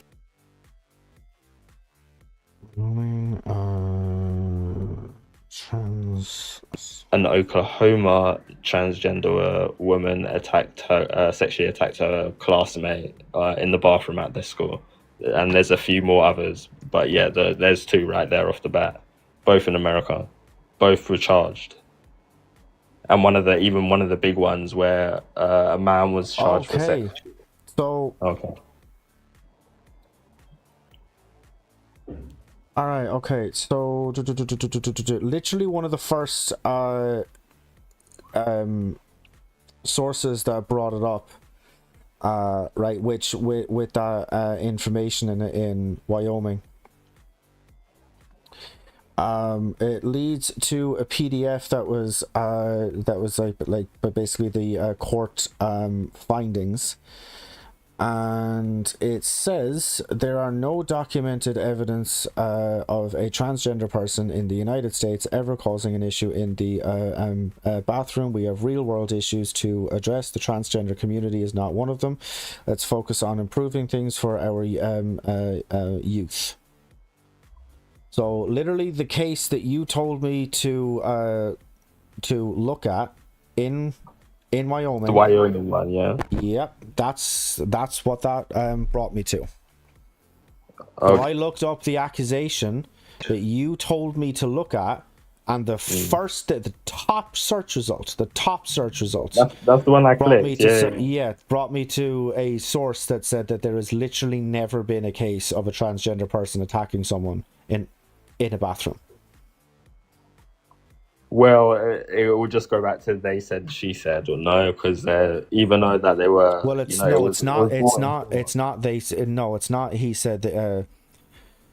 She said there has been no documented cases of a transgender person attacking someone in a bathroom. That's not a he said, she said. That is as clear cut as you can get. That was just stated on the document itself. So it's whether you believe the document or not. You can't just believe whether you believe the court documents. Yeah, I'll believe the court documents over someone's opinion. And the court documents. You can call me crazy for that. But I'll believe the court documents over a person. And that's what I just read to you was the court documents. Yeah, and what I read to you was an excerpt of those same court documents that said that there has never been an issue with a transgender person in a bathroom. That was only added at the end, so we don't know whether that was at the actually very, very true top or of not. it. Actually, it was a summary. Okay, all right. Well, even one of the big ones when the guy was arrested for sexually assaulting somebody. Then when he was actually in court, he then changed his sex or gender or whatever, and claimed he was a transgender. Then they put him in a women's prison, and then he ended up raping another woman. So that's just one big one that most people know about. Okay, so when the offense was committed, he was identifying as a man. Yeah, at the time before he was arrested, when he was committing the offense. Yeah. Right. Well, then that's on the judge for sending him to a woman's prison. That shouldn't have happened. Well, even so, it still did. No. Well, yeah, but why are you attacking the trans community for that and not attacking that and not going after that one judge who made a ridiculous, stupid fucking decision? Well, it's not. I'm not attacking the trans community. You just got to be more wary. You are, because you're using this as an argument for why this is not a good thing, or for why society should not accept trans people. So you absolutely are. So whereas you would look at that and you will say, well, this is a reason for why trans people shouldn't be using the bathroom of the gender that they identify with. I would look at that and say, well, that's just a ridiculous, stupid, boneheaded fucking decision that some stupid judge made. Well, because I wouldn't. The ones who actually did it, right? The judge is the one who sentenced that person to prison and chose to send that person to a female prison. So that's the judge's fault. That's nothing to do with the transgender community. Well, if the ideology of trans itself wasn't there in the first place, the judge would have no choice but to send him to the appropriate prison where he was supposed to go in the first place, which was the men's prison. What's the ideology of the trans community? The fact that men can become women. Well, that's not something that's not an ideology from the trans community. That's an ideology, like that's something that we know from psychology, from sociology, from neurobiology. All of these fields agree with me and not you that you can absolutely change your gender. Gender is a social construct. We literally invented it. Well, all of those things obviously come from the brain, and the brain is, yeah, it's due to biology, not most of it, some of it, but it's really dictated on how we perceive the world, how we interact with things, and the type of things that we pick up when we're growing up. That's what really dictates our brain, and not it's just inherently in us. Like what we get used to, and how we perceive things and stuff like that. That's how our brain dictates our actions, our movements, and so on.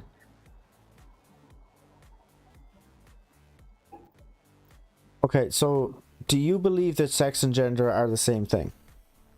They go hand in hand. You can't have one without the other. That's true. That's not what I asked you, though. Do you believe that they are the same thing? They're interchangeable, yeah. They're interchangeable. Do you believe they're the same thing? They have basically the same essence, so yeah. Right, but are they defined the same?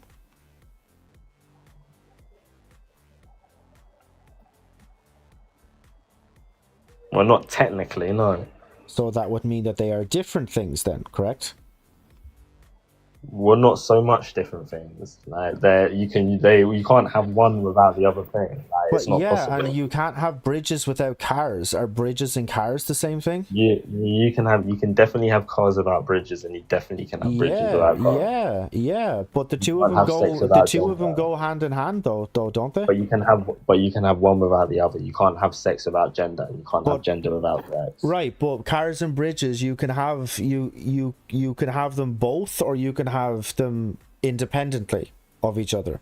So they go hand in hand. They are linked. They overlap. They do all of these things, all of the different ways that you're trying to say that sex and gender are the same thing. But I think we can both agree that cars and bridges are not the same thing. So if we can agree that car and bridges are not the same thing, then we can agree that sex and gender are not the same thing.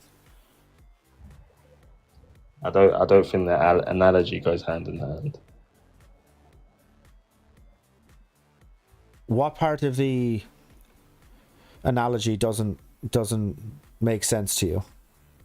It makes sense. The thing that it doesn't go hand in hand is because you can have a car and you don't need a bridge to be there, but you can't. You need. If you have sex, you need the gender. You can't have sex without that. You need gender there. Same with gender. You need. Well, yeah. sex. I mean, gender is there. Gender is present, but gender is not like a fixed state. It's not given to you as at birth. Like how you are going to choose to express your gender, that's not given to you at birth. It can't be, because it's personal. You have to figure out how you're going to express your gender. Well, you express naturally however you look. That's how you just express. You don't. There's no really. No, that's just kind of more so just like what you are. Yeah, that's exactly it. We are but exactly how, what right, we are. yeah, but how you are expressing your gender is not there from birth. No, you're taught that. You're taught how to express your gender. Yeah, absolutely. Absolutely. So if you're taught how to express your gender, then clearly it's not there from birth. You don't have to be taught how to, like pieces of Lego, fucking attach a penis onto you. So that's not something that you have to teach. That's not something that you do later down the line as the child grows. So if that's not there from birth, then it's a social construct, and it is something that you invent, that you give to yourself. I can definitely understand how the word man and woman are definitely social constructs. I can understand and agree with that. Okay. Right? But what I don't agree with is now trans women adopting that and now saying, now because I identify as a woman, I now can take up this space of biological woman spaces. That's Well, why- what I don't agree with, Why wouldn't they be able to? because they're not the same as biological women. They're the same. They're more the same as biological men. Yeah, but well, yeah, they're not this. Trans women are not the same as biological women, but tall women are not the same. That are not the same as short women. But they share more in common with a Big biological women are not the woman. same as small women. No, but they Blonde-haired women still- are not the same as brown-haired women. Big boobied women are not the same as little boobied women. There are all different types of women, and trans But they women all- are just one type of woman. The one thing that all them other women, the big women, the short women, the fat women, the one thing that they all do share in common Is that are they're their- women? Yes, is that they are women. is that they're female and they have large gametes and they No, can is that produce they are women. That's they are women. If you want to go into the kind of the like strictly kind of sexual element of it and the kind of biological element of it, sure. If you have someone who is born with XXY chromosomes but they have a uterus, are they a woman? No, they're a male, but they're intersex. So somebody if who they- has intersex has XXY been chromosomes, somebody who has XXY chromosomes who was born with a uterus, they are a man to you. I guess so. Whatever their chromosomes dictate is what they are. Yeah, XXY, not XY, XXY. What is XXY? Is that intersex? It can be. It doesn't have to be, but it is. It's when the SRY genes doesn't quite kind of like activate and stuff like that on like the way that it should, and there's a mutation of your chromosomes of your genes, and it makes an XXY chromosome. So are they women or are they men?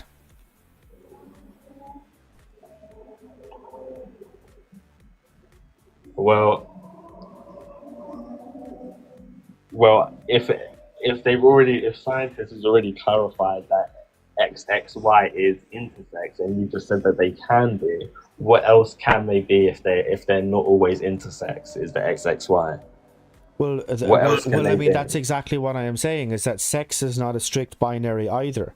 Because the strict binary of sex would be either XX or XY. That is a strict binary. But we know that there are people out there who have XXY or XYX or XXXY or XXYX or about 20 to 30 other different variations of it. So considering that those people exist, sex is not a strict binary either. So if you are willing to allow people into the category of female or into the category of woman when it is not strictly based on their chromosomes. So if you have somebody who is XXY that you are going to allow into the category of woman, then that is not a that cannot be the necessary condition to being a woman.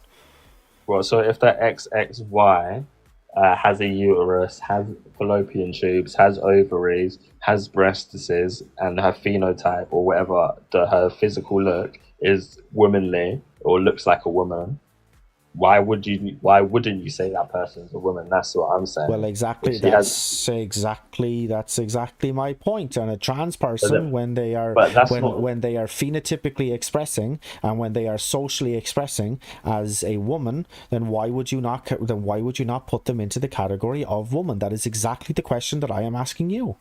Because trans people are not intersex people. Intersex people are different from trans people. That's exactly why they're made. I'm well aware of that. And trans men and they have there's no proof apart from what they actually say that they are. Apart from what they say and what they've been affirmed, that's the only thing that they can say is, oh, I'm a woman and I feel like it. Yeah, and that's the it. and the only thing that makes every single woman on Earth a woman is the fact that they call themselves a woman. There is nothing in the DNA code that like dictates that women like act and dress and everything else the way that they do. There's like literally nothing, Even even forget dressing, but the fact that they can give birth, the fact that they have ovaries, the fact that Not they have every large woman can give birth. Not every woman It doesn't- has it has doesn't- ovaries. That's an anomaly. That's an accident. That's not supposed to Yes, happen. but would you still put them into the category of woman? Yes, because they still have large. Then you should be able to put trans women in the category of women. See, this is the Trans thing. women have When small you gametes. no, when you Yes, are they do. saying They when have you small are gametes. saying when you are saying that the people who belong into the category of women are people who are born with these sets of chromosomes, are people who are born with these sex organs, are people who are born with the ability to be able to give birth, the people who are have ovaries. When you have all of these sorts of things, and then you are presented with somebody who is not able to do either one of those things or even all of those things, and you are still willing to and then he crashed out. He fucking crashed out.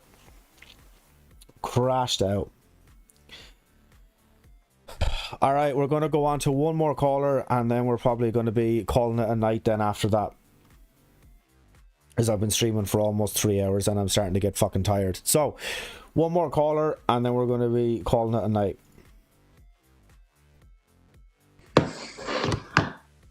How you doing? What's your name, age, and pronouns? My name is Josh. I'm 18, and my pronouns are he, him. Have you been on here before, Josh? No. You sure about that? Yeah. I don't believe you. I think I...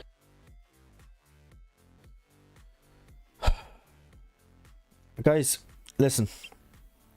When you come on with a distinctive voice in the way that you do, and you are all saying like roughly the same sort of name, you're all saying the same age, and you're all talking in the exact same voice, I can see through it. I can see through it. Sarah, I do think that he was on here before. There's been quite a lot of trolls on this evening.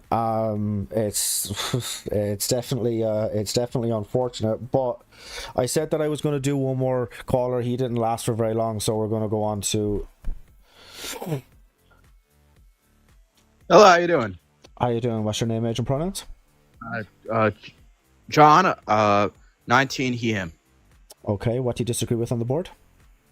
I disagree with the pro-choice stuff, and to a lesser extent the trans stuff, but I can't really justify that. Okay, why do you disagree with pro-choice? I believe that all people have intrinsic dignity as human beings, and that bodily autonomy does not extend to limitless violence. Okay, so I don't. Okay, so. Okay.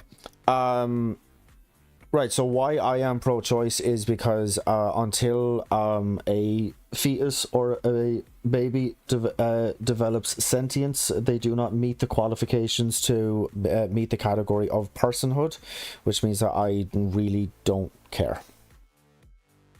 Are fruit flies people, as they're also sentient? No. But they're sentient. Yeah, that was your criteria. Yeah, but yes, but the key word would be human beings. So no. Why is, if we're using qualia to justify moral worth, why is human qualia the only qualia that justifies moral value? Why is human qualities the only thing that justifies moral value?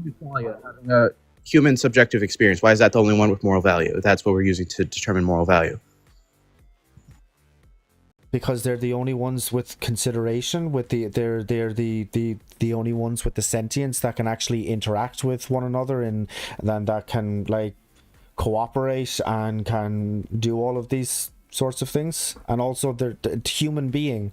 That's like I'm not saying that the fetus, the zygote, embryo, whatever word you want to use. I'm not saying it's not a human being, but I'm saying until it gets sentience at 24 weeks, I don't care. But like, why specifically does a 24 or 26 week fetus have moral value in its qualia as opposed to like a dog or a fruit fly, who are also equally sentient?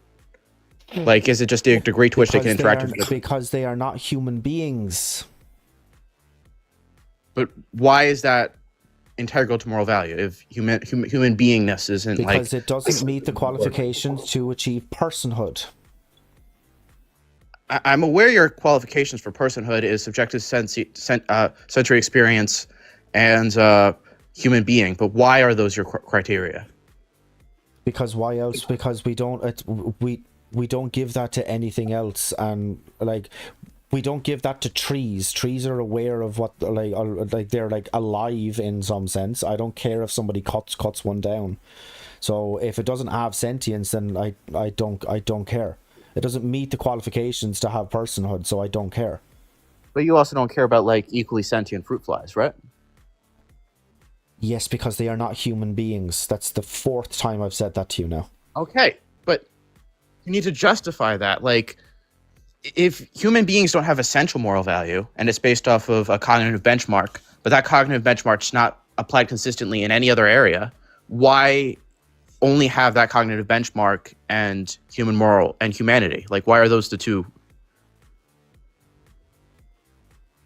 Why are those the two what? Why are those the two criteria for personhood or moral consideration? Because like a pig is more cognitively advanced than a neonate. Like, sure, but I can't believe I'm about to say this to you a 5th time. They're not human beings. I don't know why you keep bringing up other animals. We're talking about human beings, and we're talking about sentience, and we're talking about personhood. A fetus does not have personhood because it does not meet the 7 criteria for achieving personhood. The main one being is that it is not sentient. It does not have the capacity to be aware of its surroundings, to know where it is or what it is, to know what's going on around it. It possesses none of this. So before 24 weeks, I simply do not care. And after 24 weeks, there are 2 forms of non-lethal abortion where the baby is taken out and it's put into an incubator. Either way, the person is no longer pregnant.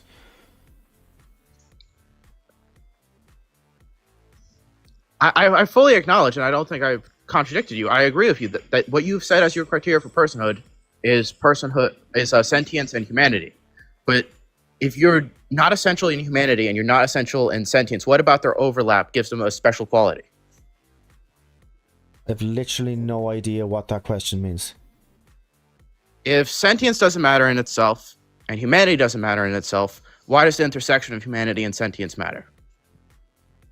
Well, I'm not saying that they don't matter. I'm saying that the fetus does not possess them.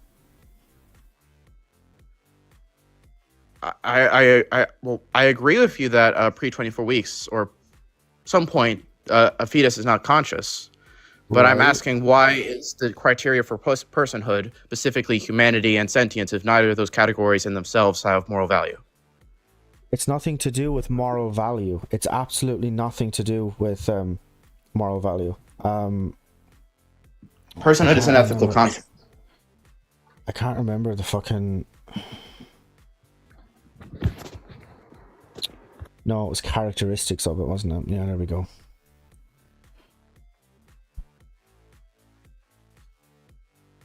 Okay, essential characteristics of the human species. That is not the list. I cannot find the fucking source that I was looking for. Jesus Christ.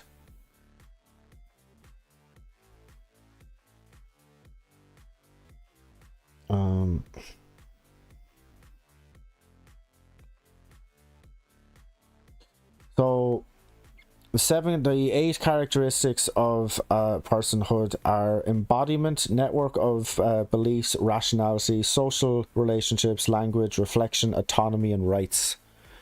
A fetus possesses literally none of them. None. Literally Okay. none. If a neonate was abandoned in a dumpster and they didn't have any social relations, would it be okay to unalive them? That is a very arbitrary. If a what? Personhood. If a neonate, a newborn baby, human baby, no social relationships, is abandoned in a dumpster, is it morally all right to unalive them? No. They don't have social relationships. No, because they are sentient. But that's not the criteria for personhood you just listed. Or Yes, they're it- not even really rational either. Like, one of the things that I listed was autonomy, was reflection, was embodiment. A fetus is not- a newborn is not a sapient. newborn baby has embodiment. They embody their own body. They have autonomy. They have No, they don't. their own bodily autonomy. Yes, they do. No, they don't. And They don't have the right And they have yes, they absolutely do. And they also Do have infant they consented absolutely have activations rights. consistent to any operation? Shush. And they also have rights. So that is why killing a newborn baby is wrong, because it has already been born and it has achieved personhood. And it has been given rights and all of these things. That's why that's wrong. Can an infant consent to anything? And an infant consents to anything? No. Okay, so then they obviously don't have autonomy. They don't have self-rule. Well, they don't have self-rule, but they do have the bodily autonomy in the sense where if you do harm to them, that is a crime. Well, that is in just the protecting. same way, in the same way as that your bodily autonomy rights prevents somebody else from punching you in the face. That is There's a difference it is your between bodily violation. autonomy rights that makes that illegal. It's not the fact that it's just not a nice thing to do. It's your bodily Those are just autonomy two different rights. concepts. So if a fetus or if a newborn baby has bodily autonomy, then doing harm to it would be the illegal bit. And we already agree that is illegal. I agree with you, it's illegal, but that's not the reason why. Do you agree that vaccinating someone against their will is a violation of their bodily autonomy, even if it's doing the opposite of harm them? Vaccinating somebody against their will? What I mean, like fucking holding them down and forcing them? Yeah, just not doing it without their consent, or even just lying about what they're getting injected with. That would also be a violation of bodily autonomy. That would be a violation. However, I would just like to point out that this is a massive and colossal pivot, and we are no longer talking about abortion anymore. So I don't know why you're pivoting. Well, the reason you gave for your support of abortion is you don't consider non-sentient human beings people. So we're discussing the criteria of personhood, right? Sure. And the fact that you're not really consistent in your personhood thing, and you looked it up, kind of shows flaws in this. I'm sorry, I looked it up because I didn't know the 8 characteristics of personhood off the top of my head. Yeah, I'm very fucking sorry that I'm not that level of fucking autistic, and maybe I haven't just fucking achieved it yet. But I don't know them off the top of my head, so I had to refresh my memory. Would it not be better that I give you the most accurate information possible rather than me not remembering something correctly and then giving you bad information? I'm sorry if that's the type of person that you want to talk to, but this is not the live where you go to find someone like that. Well, if you're trying to justify your position, you should know your position, and you should know why your position is right, not just appeal to a random source. I do because this know why my source. position is correct. I was giving you the most accurate information possible rather than just me trying to remember it from memory. I was telling you what it was rather than just giving you my understanding of it or what I can remember of it. Because then if I left out 1 or 2 of the points, then it's not the most accurate information that I'm giving you or to the audience. Well, what ethical I system? don't know why you're fixated on the fact that I looked something up to make sure that I'm as accurate as possible. I don't know why. Since when is that a bad thing? Well, it's not a thing of science, but I'll move past that. What ethical system was that source using? What ethical system? It's the characteristics of what makes a a person. So it excludes all of the other sentient creatures on this planet, and so we don't give them human rights. But it also would exclude neonates, and it also is not really an ethical system in itself, because there's a lot of different personhood definitions. Like, why is that specifically? Well, because if you don't possess all of the 8 characteristics of personhood, then you might as well assign human rights to my cat. We're not about to do that. Well, I would think that there's essential value to being a human being and of a rational kind. But yes, absolutely, and it's also very exclusive. And if you don't meet the criteria to being a person, then you're excluded from the group. It's as simple as that. But your criteria excluded people who are human beings.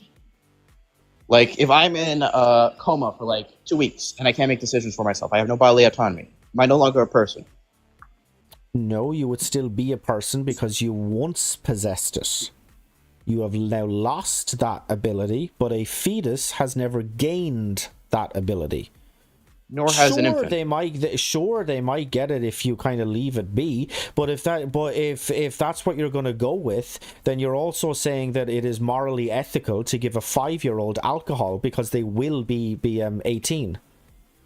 Well, that wasn't the argument I'm making, but like an infant never made a decision for themselves. You agree they can't consent, but right? If a fetus if a fetus does not have all of the qualifications of personhood, if it is not sentient, then we are going to judge it on what it is now, not what it will be.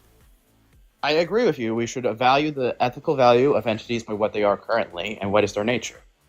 But I'm saying specific criteria was absurd.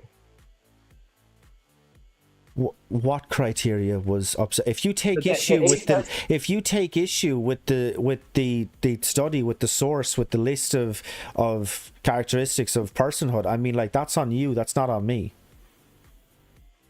I did positively disagree. I said that it's fine. evident. If you want to, fine. If you want to include into the category of personhood of human beings, if you want to bring fucking pigs and birds and my cat and the fucking donkey that you rode in here on, then you can absolutely do that, my dude. But the point is, like, that's not what the rest of us are doing.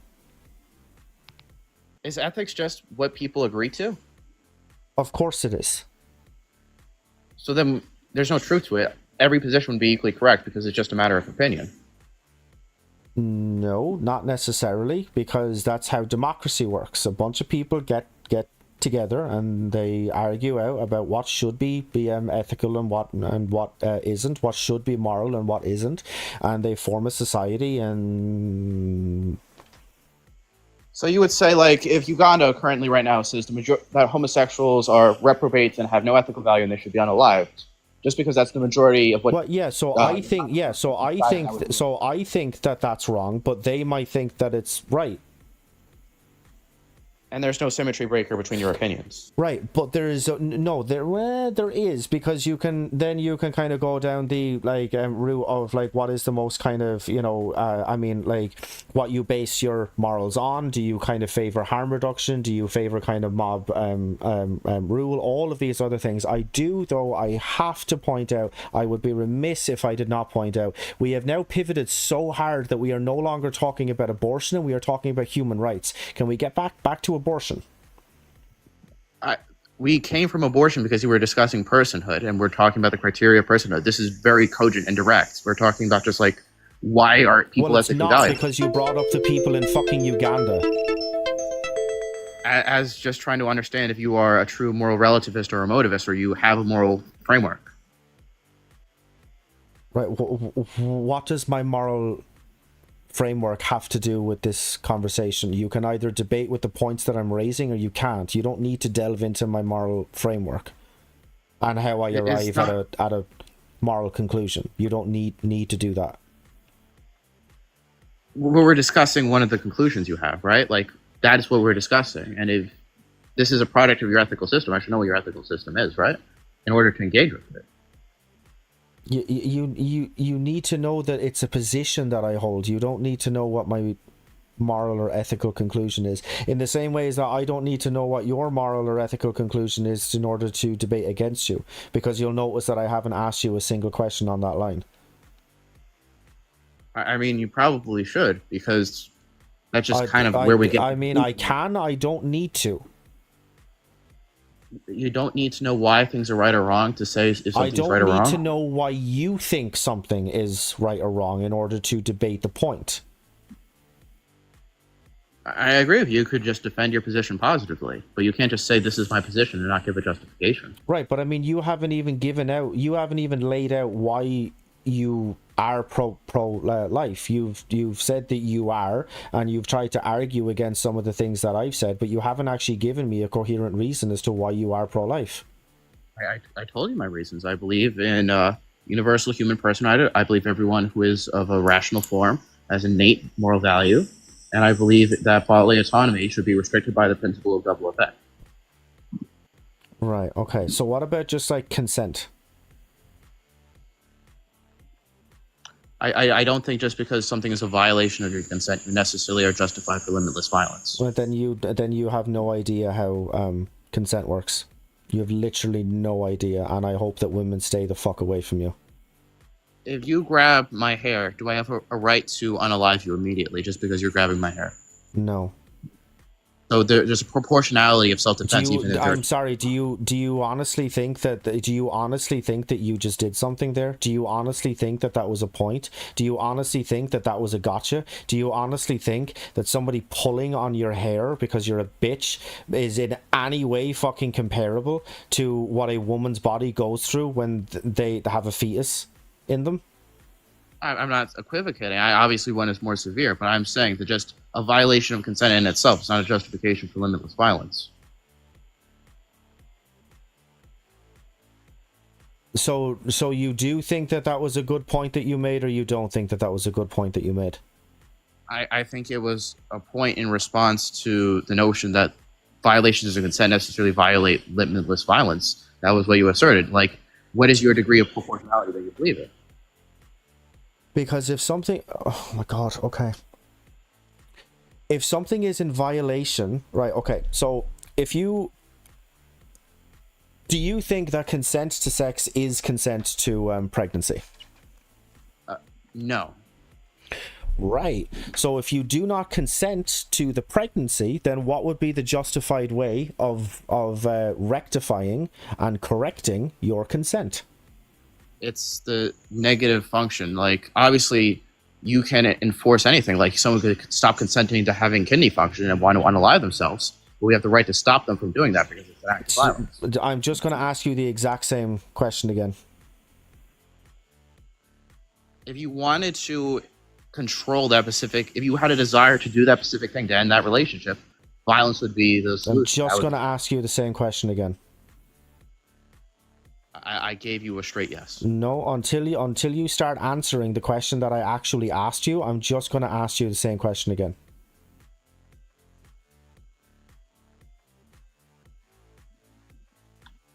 Unaliving the child.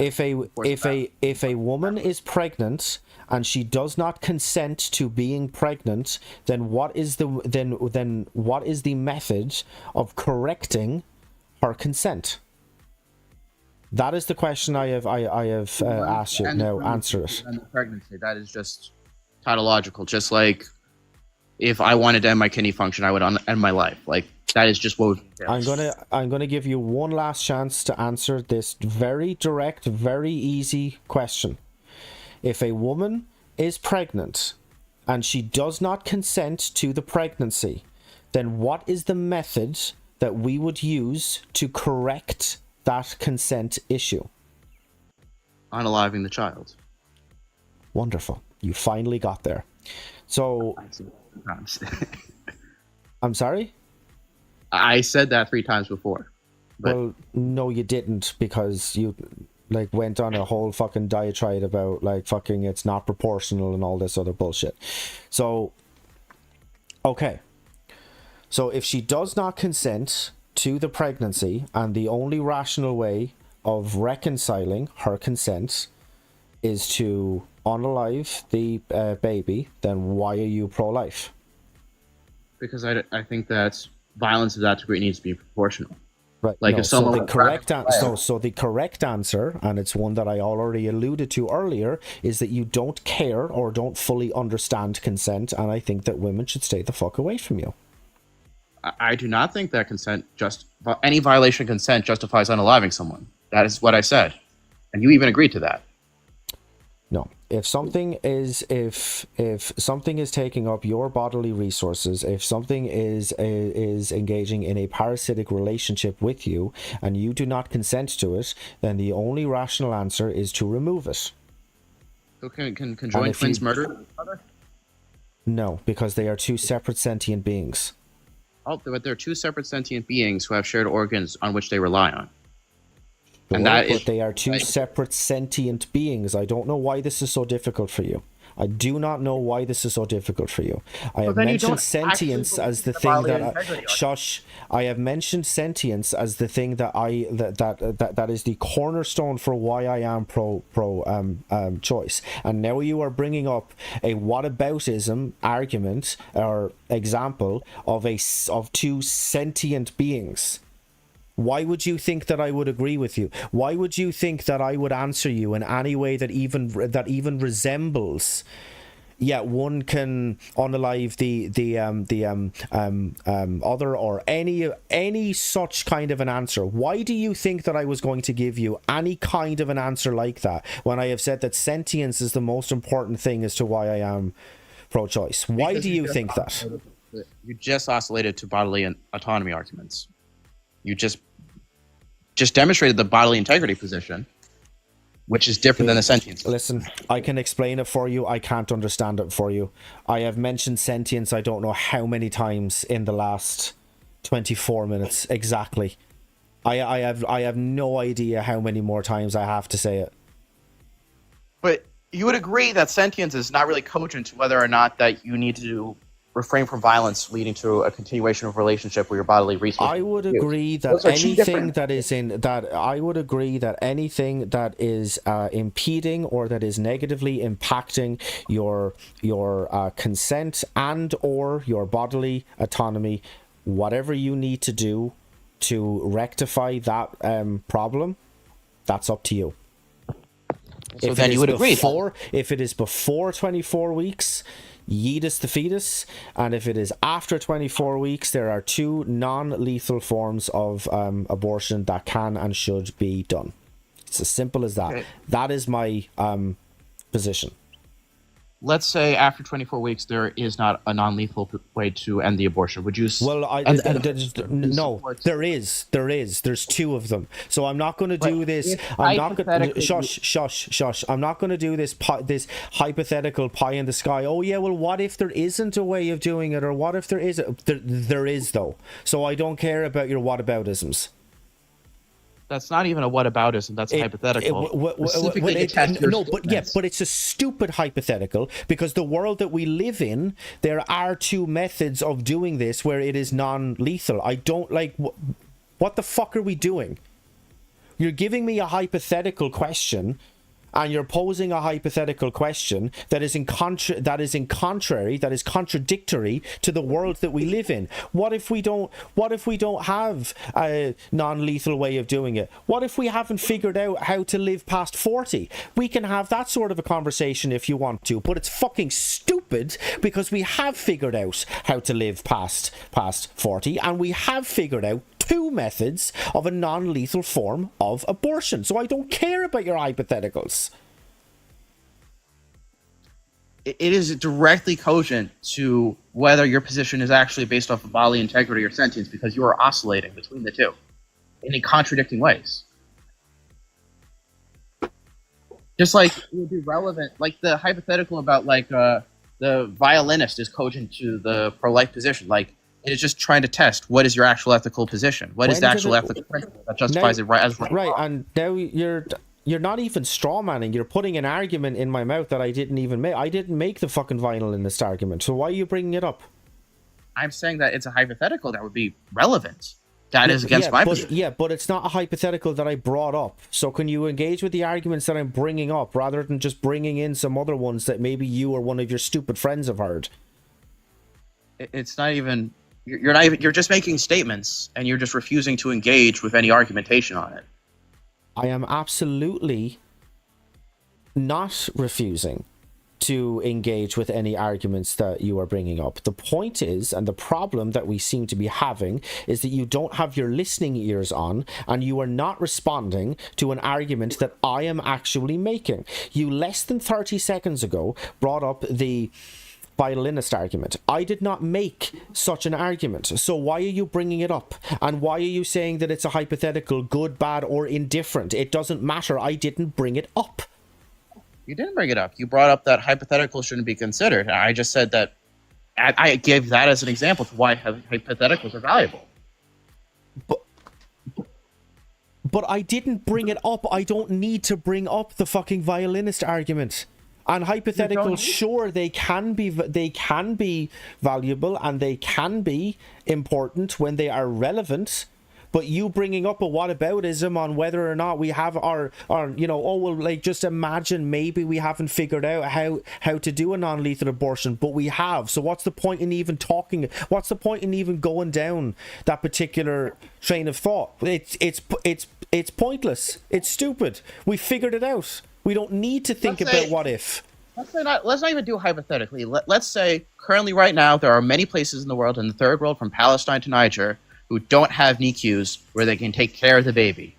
What if there was not that resource available and a non-lethal abortion would lead to the death of the child post-sentience? Would you support abortion in that scenario? Post-sentience, I mean, we should obviously kind of try and do the non-lethal form of abortion, but I mean, if it's in violation of their bodily autonomy or in their consent, then yes, I would. See, was that hard? That just explained your position. So, do you think that there's any limits on how we should enforce bodily integrity? Are there limits to it? Yeah. Okay, so what are those limits? Well, I mean, like my right to swing my fist ends at your face. I mean, like that would be a limit of your freedom of your bodily autonomy to move in a way that you want to. But it's where your rights it's where your rights ends where my rights begin. So. That would be that would be a limit of them. So if the expression of rights negatively impacts another person, it's wrong.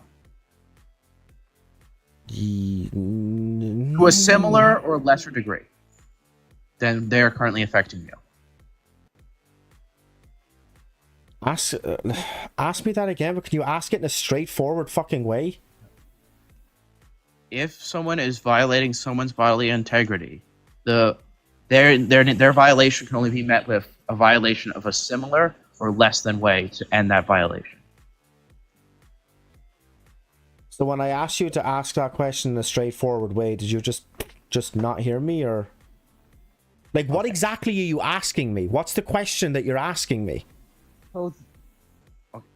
So for a proportional act of self-defense, where someone's trying to maintain their bodily integrity and their consent, the amount of violence you're allowed to do in that act of self-defense should be proportional to the amount of violence being done on you. Not even necessarily. If somebody is attacking you, right? So if somebody is, mugging you, or if if somebody punches you in self-defense, if you hit them back and you end up unaliving them, whether it was intentional or unintentional, I mean, like that's an absolutely that's a way of enforcing self-defense. It doesn't have to be like equal or opposite to or greater than or lesser than or anything else. It is like. But any violation alone wouldn't justify that, right? Like, what is that criteria? Is it like legitimate lethal threats? Is it what is it? Is it pro what? I didn't say pro anything. Like, is it based off of a lethal threat being a warrant for another lethal act? Or is it just... It can Because be, you it can- doesn't always have to be. This is so fucking painful. This is so painful. I feel like I'm arguing with fucking ChatGPT. I mean, it's just these NPC fucking way of talking is just ridiculous. You are just incapable of talking in a straightforward manner and in asking straightforward, like, blatant and honest questions. It's just insane. It's not as if I haven't given you numerous examples. I've been doing it the whole fucking stream, but this is just it's just mind-boggling. Like, how you talk is not human. Okay. Why does this... Because you're asking me, is the level of lethal force that is acted onto you, does that mean that it is like an equal and opposite reaction of lethal force that can be enacted onto someone? Nobody fucking talks like that, dude. Nobody talks like that. Nobody talks like that. You could say that, but that's just not true. Well, no, I'm sorry. Literally nobody talks like that. Nobody talks like that. You would fill in the values for it. So you would say, right, rather than going on that whole fucking diatribe about all of that sort of shit, you would say, hey, what if, if somebody is, assaulting you, or if somebody punches you in the head, are you morally justified in fucking hitting them back? Do you have any idea how, like, do you see the difference in the two statements?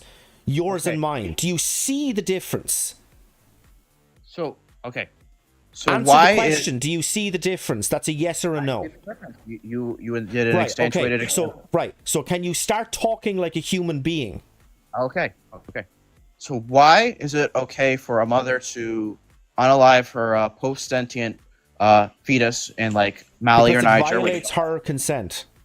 Okay, but it's not okay for a conjoined twin to unalive another conjoined twin, even if they're violating each other's bodily consent.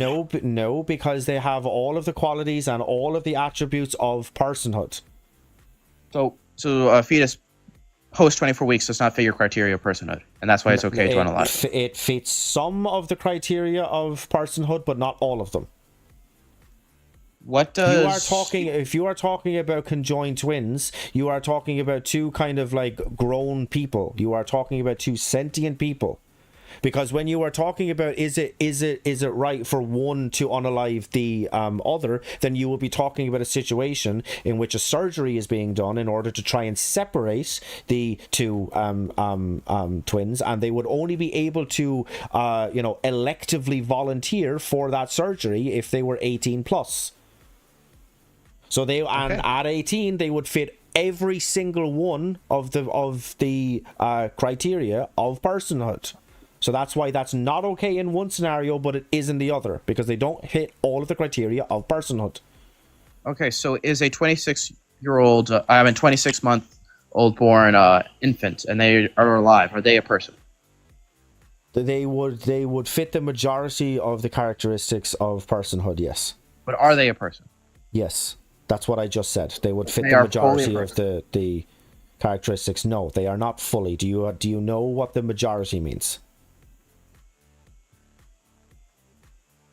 This is just, do you know what the majority means? More than 50%. Right. So then why would you ask me when I have just said that they fit the majority of the characteristics? Why would you then ask me, do they fit all of the character, or are they fully because you just said person? They are a person. Like you just said, like a 26-year-old. No, I didn't say that they are a person. I said that they fit the majority of the characteristics of personhood. And then you asked me, are they fully a person? You wouldn't have asked me that if you understood the answer that I gave you. And I don't understand why you didn't get it, because I said it in very simple and plain fucking English. Okay, so it's okay to unalive a 26-week fetus because they don't fit all the criteria for personhood, but it's not okay to unalive a 26-week-old infant but they also don't fit all the criteria for personhood. Yeah. Why? Because they have been born and they have entered into the parents have entered into the social contract of where they have agreed to raise the child up until the age of 18. That's what being born does. Do you think that just because you give birth, you necessarily consent to taking care of that child? You have agreed to the social contract, yes. When did they give enthusiastic consent for that? When did they sign up for? When did they? When they carried the child to term. Whether they just didn't have access to abortion. Do you have any idea how consent works? Do you know what consent means? And that's why. So when I said when they carry the child to term, therefore they consent to carry the child to term, why would you then ask me about consent again? How is just giving birth to a child I swear to fucking Christ, this is literally like arguing with a brick wall that can understand one, maybe two of the words that I am saying to them. You have now asked me when did they agree? Okay, oh my fucking God. You asked me what is the difference between a 26-year-old fetus and a 26-week-old fucking newborn? And the difference is that they have given birth, they have carried the child to term. Therefore, they consented to carrying the child to term, which means that they enter into a social contract whereby they agree to raise the child from newborn until 18 years of age, and they are responsible for them from birth until 18. That's it. Do you finally fucking get it now? You agree with me that it's stupid to say that sex is consent to pregnancy, yes or right? no? Yes or no? Do you finally get it now? I understand that's a statement you made. Yes or no? Do you finally get it now? No, I do not. I do not understand how giving birth to someone, it follows that you have to take care of that person. Okay, I'm sorry. I can't do this. Again, as I said earlier, I can explain it for you. I can't understand it for you. If you cannot understand the difference between those two things, I'm sorry. This is ridiculous. I mean, that was like I probably woke up my fucking housemate, so yeah, he's gonna be fucking mad at me now. I feel like I lost brain cells during that fucking conversation. That was literally excruciating. That was excruciating.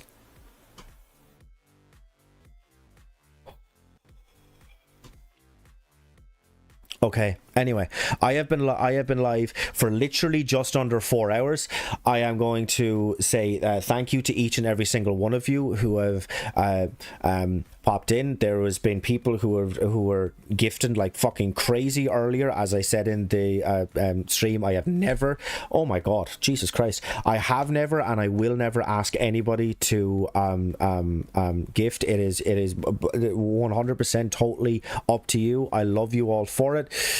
We got to 18,000 likes on this stream. I genuinely thank each and every single one of you who has liked the stream. Thank you so much for the last minute gifts, guys. Genuinely thank you.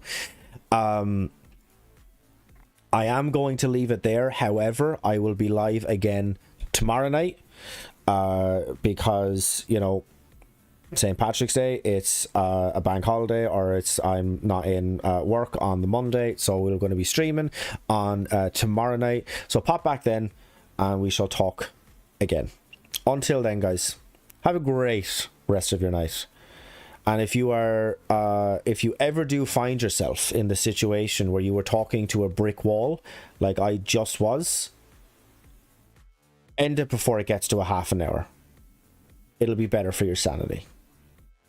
All right, guys, until tomorrow, thank you so much. I love you all. Bye-bye.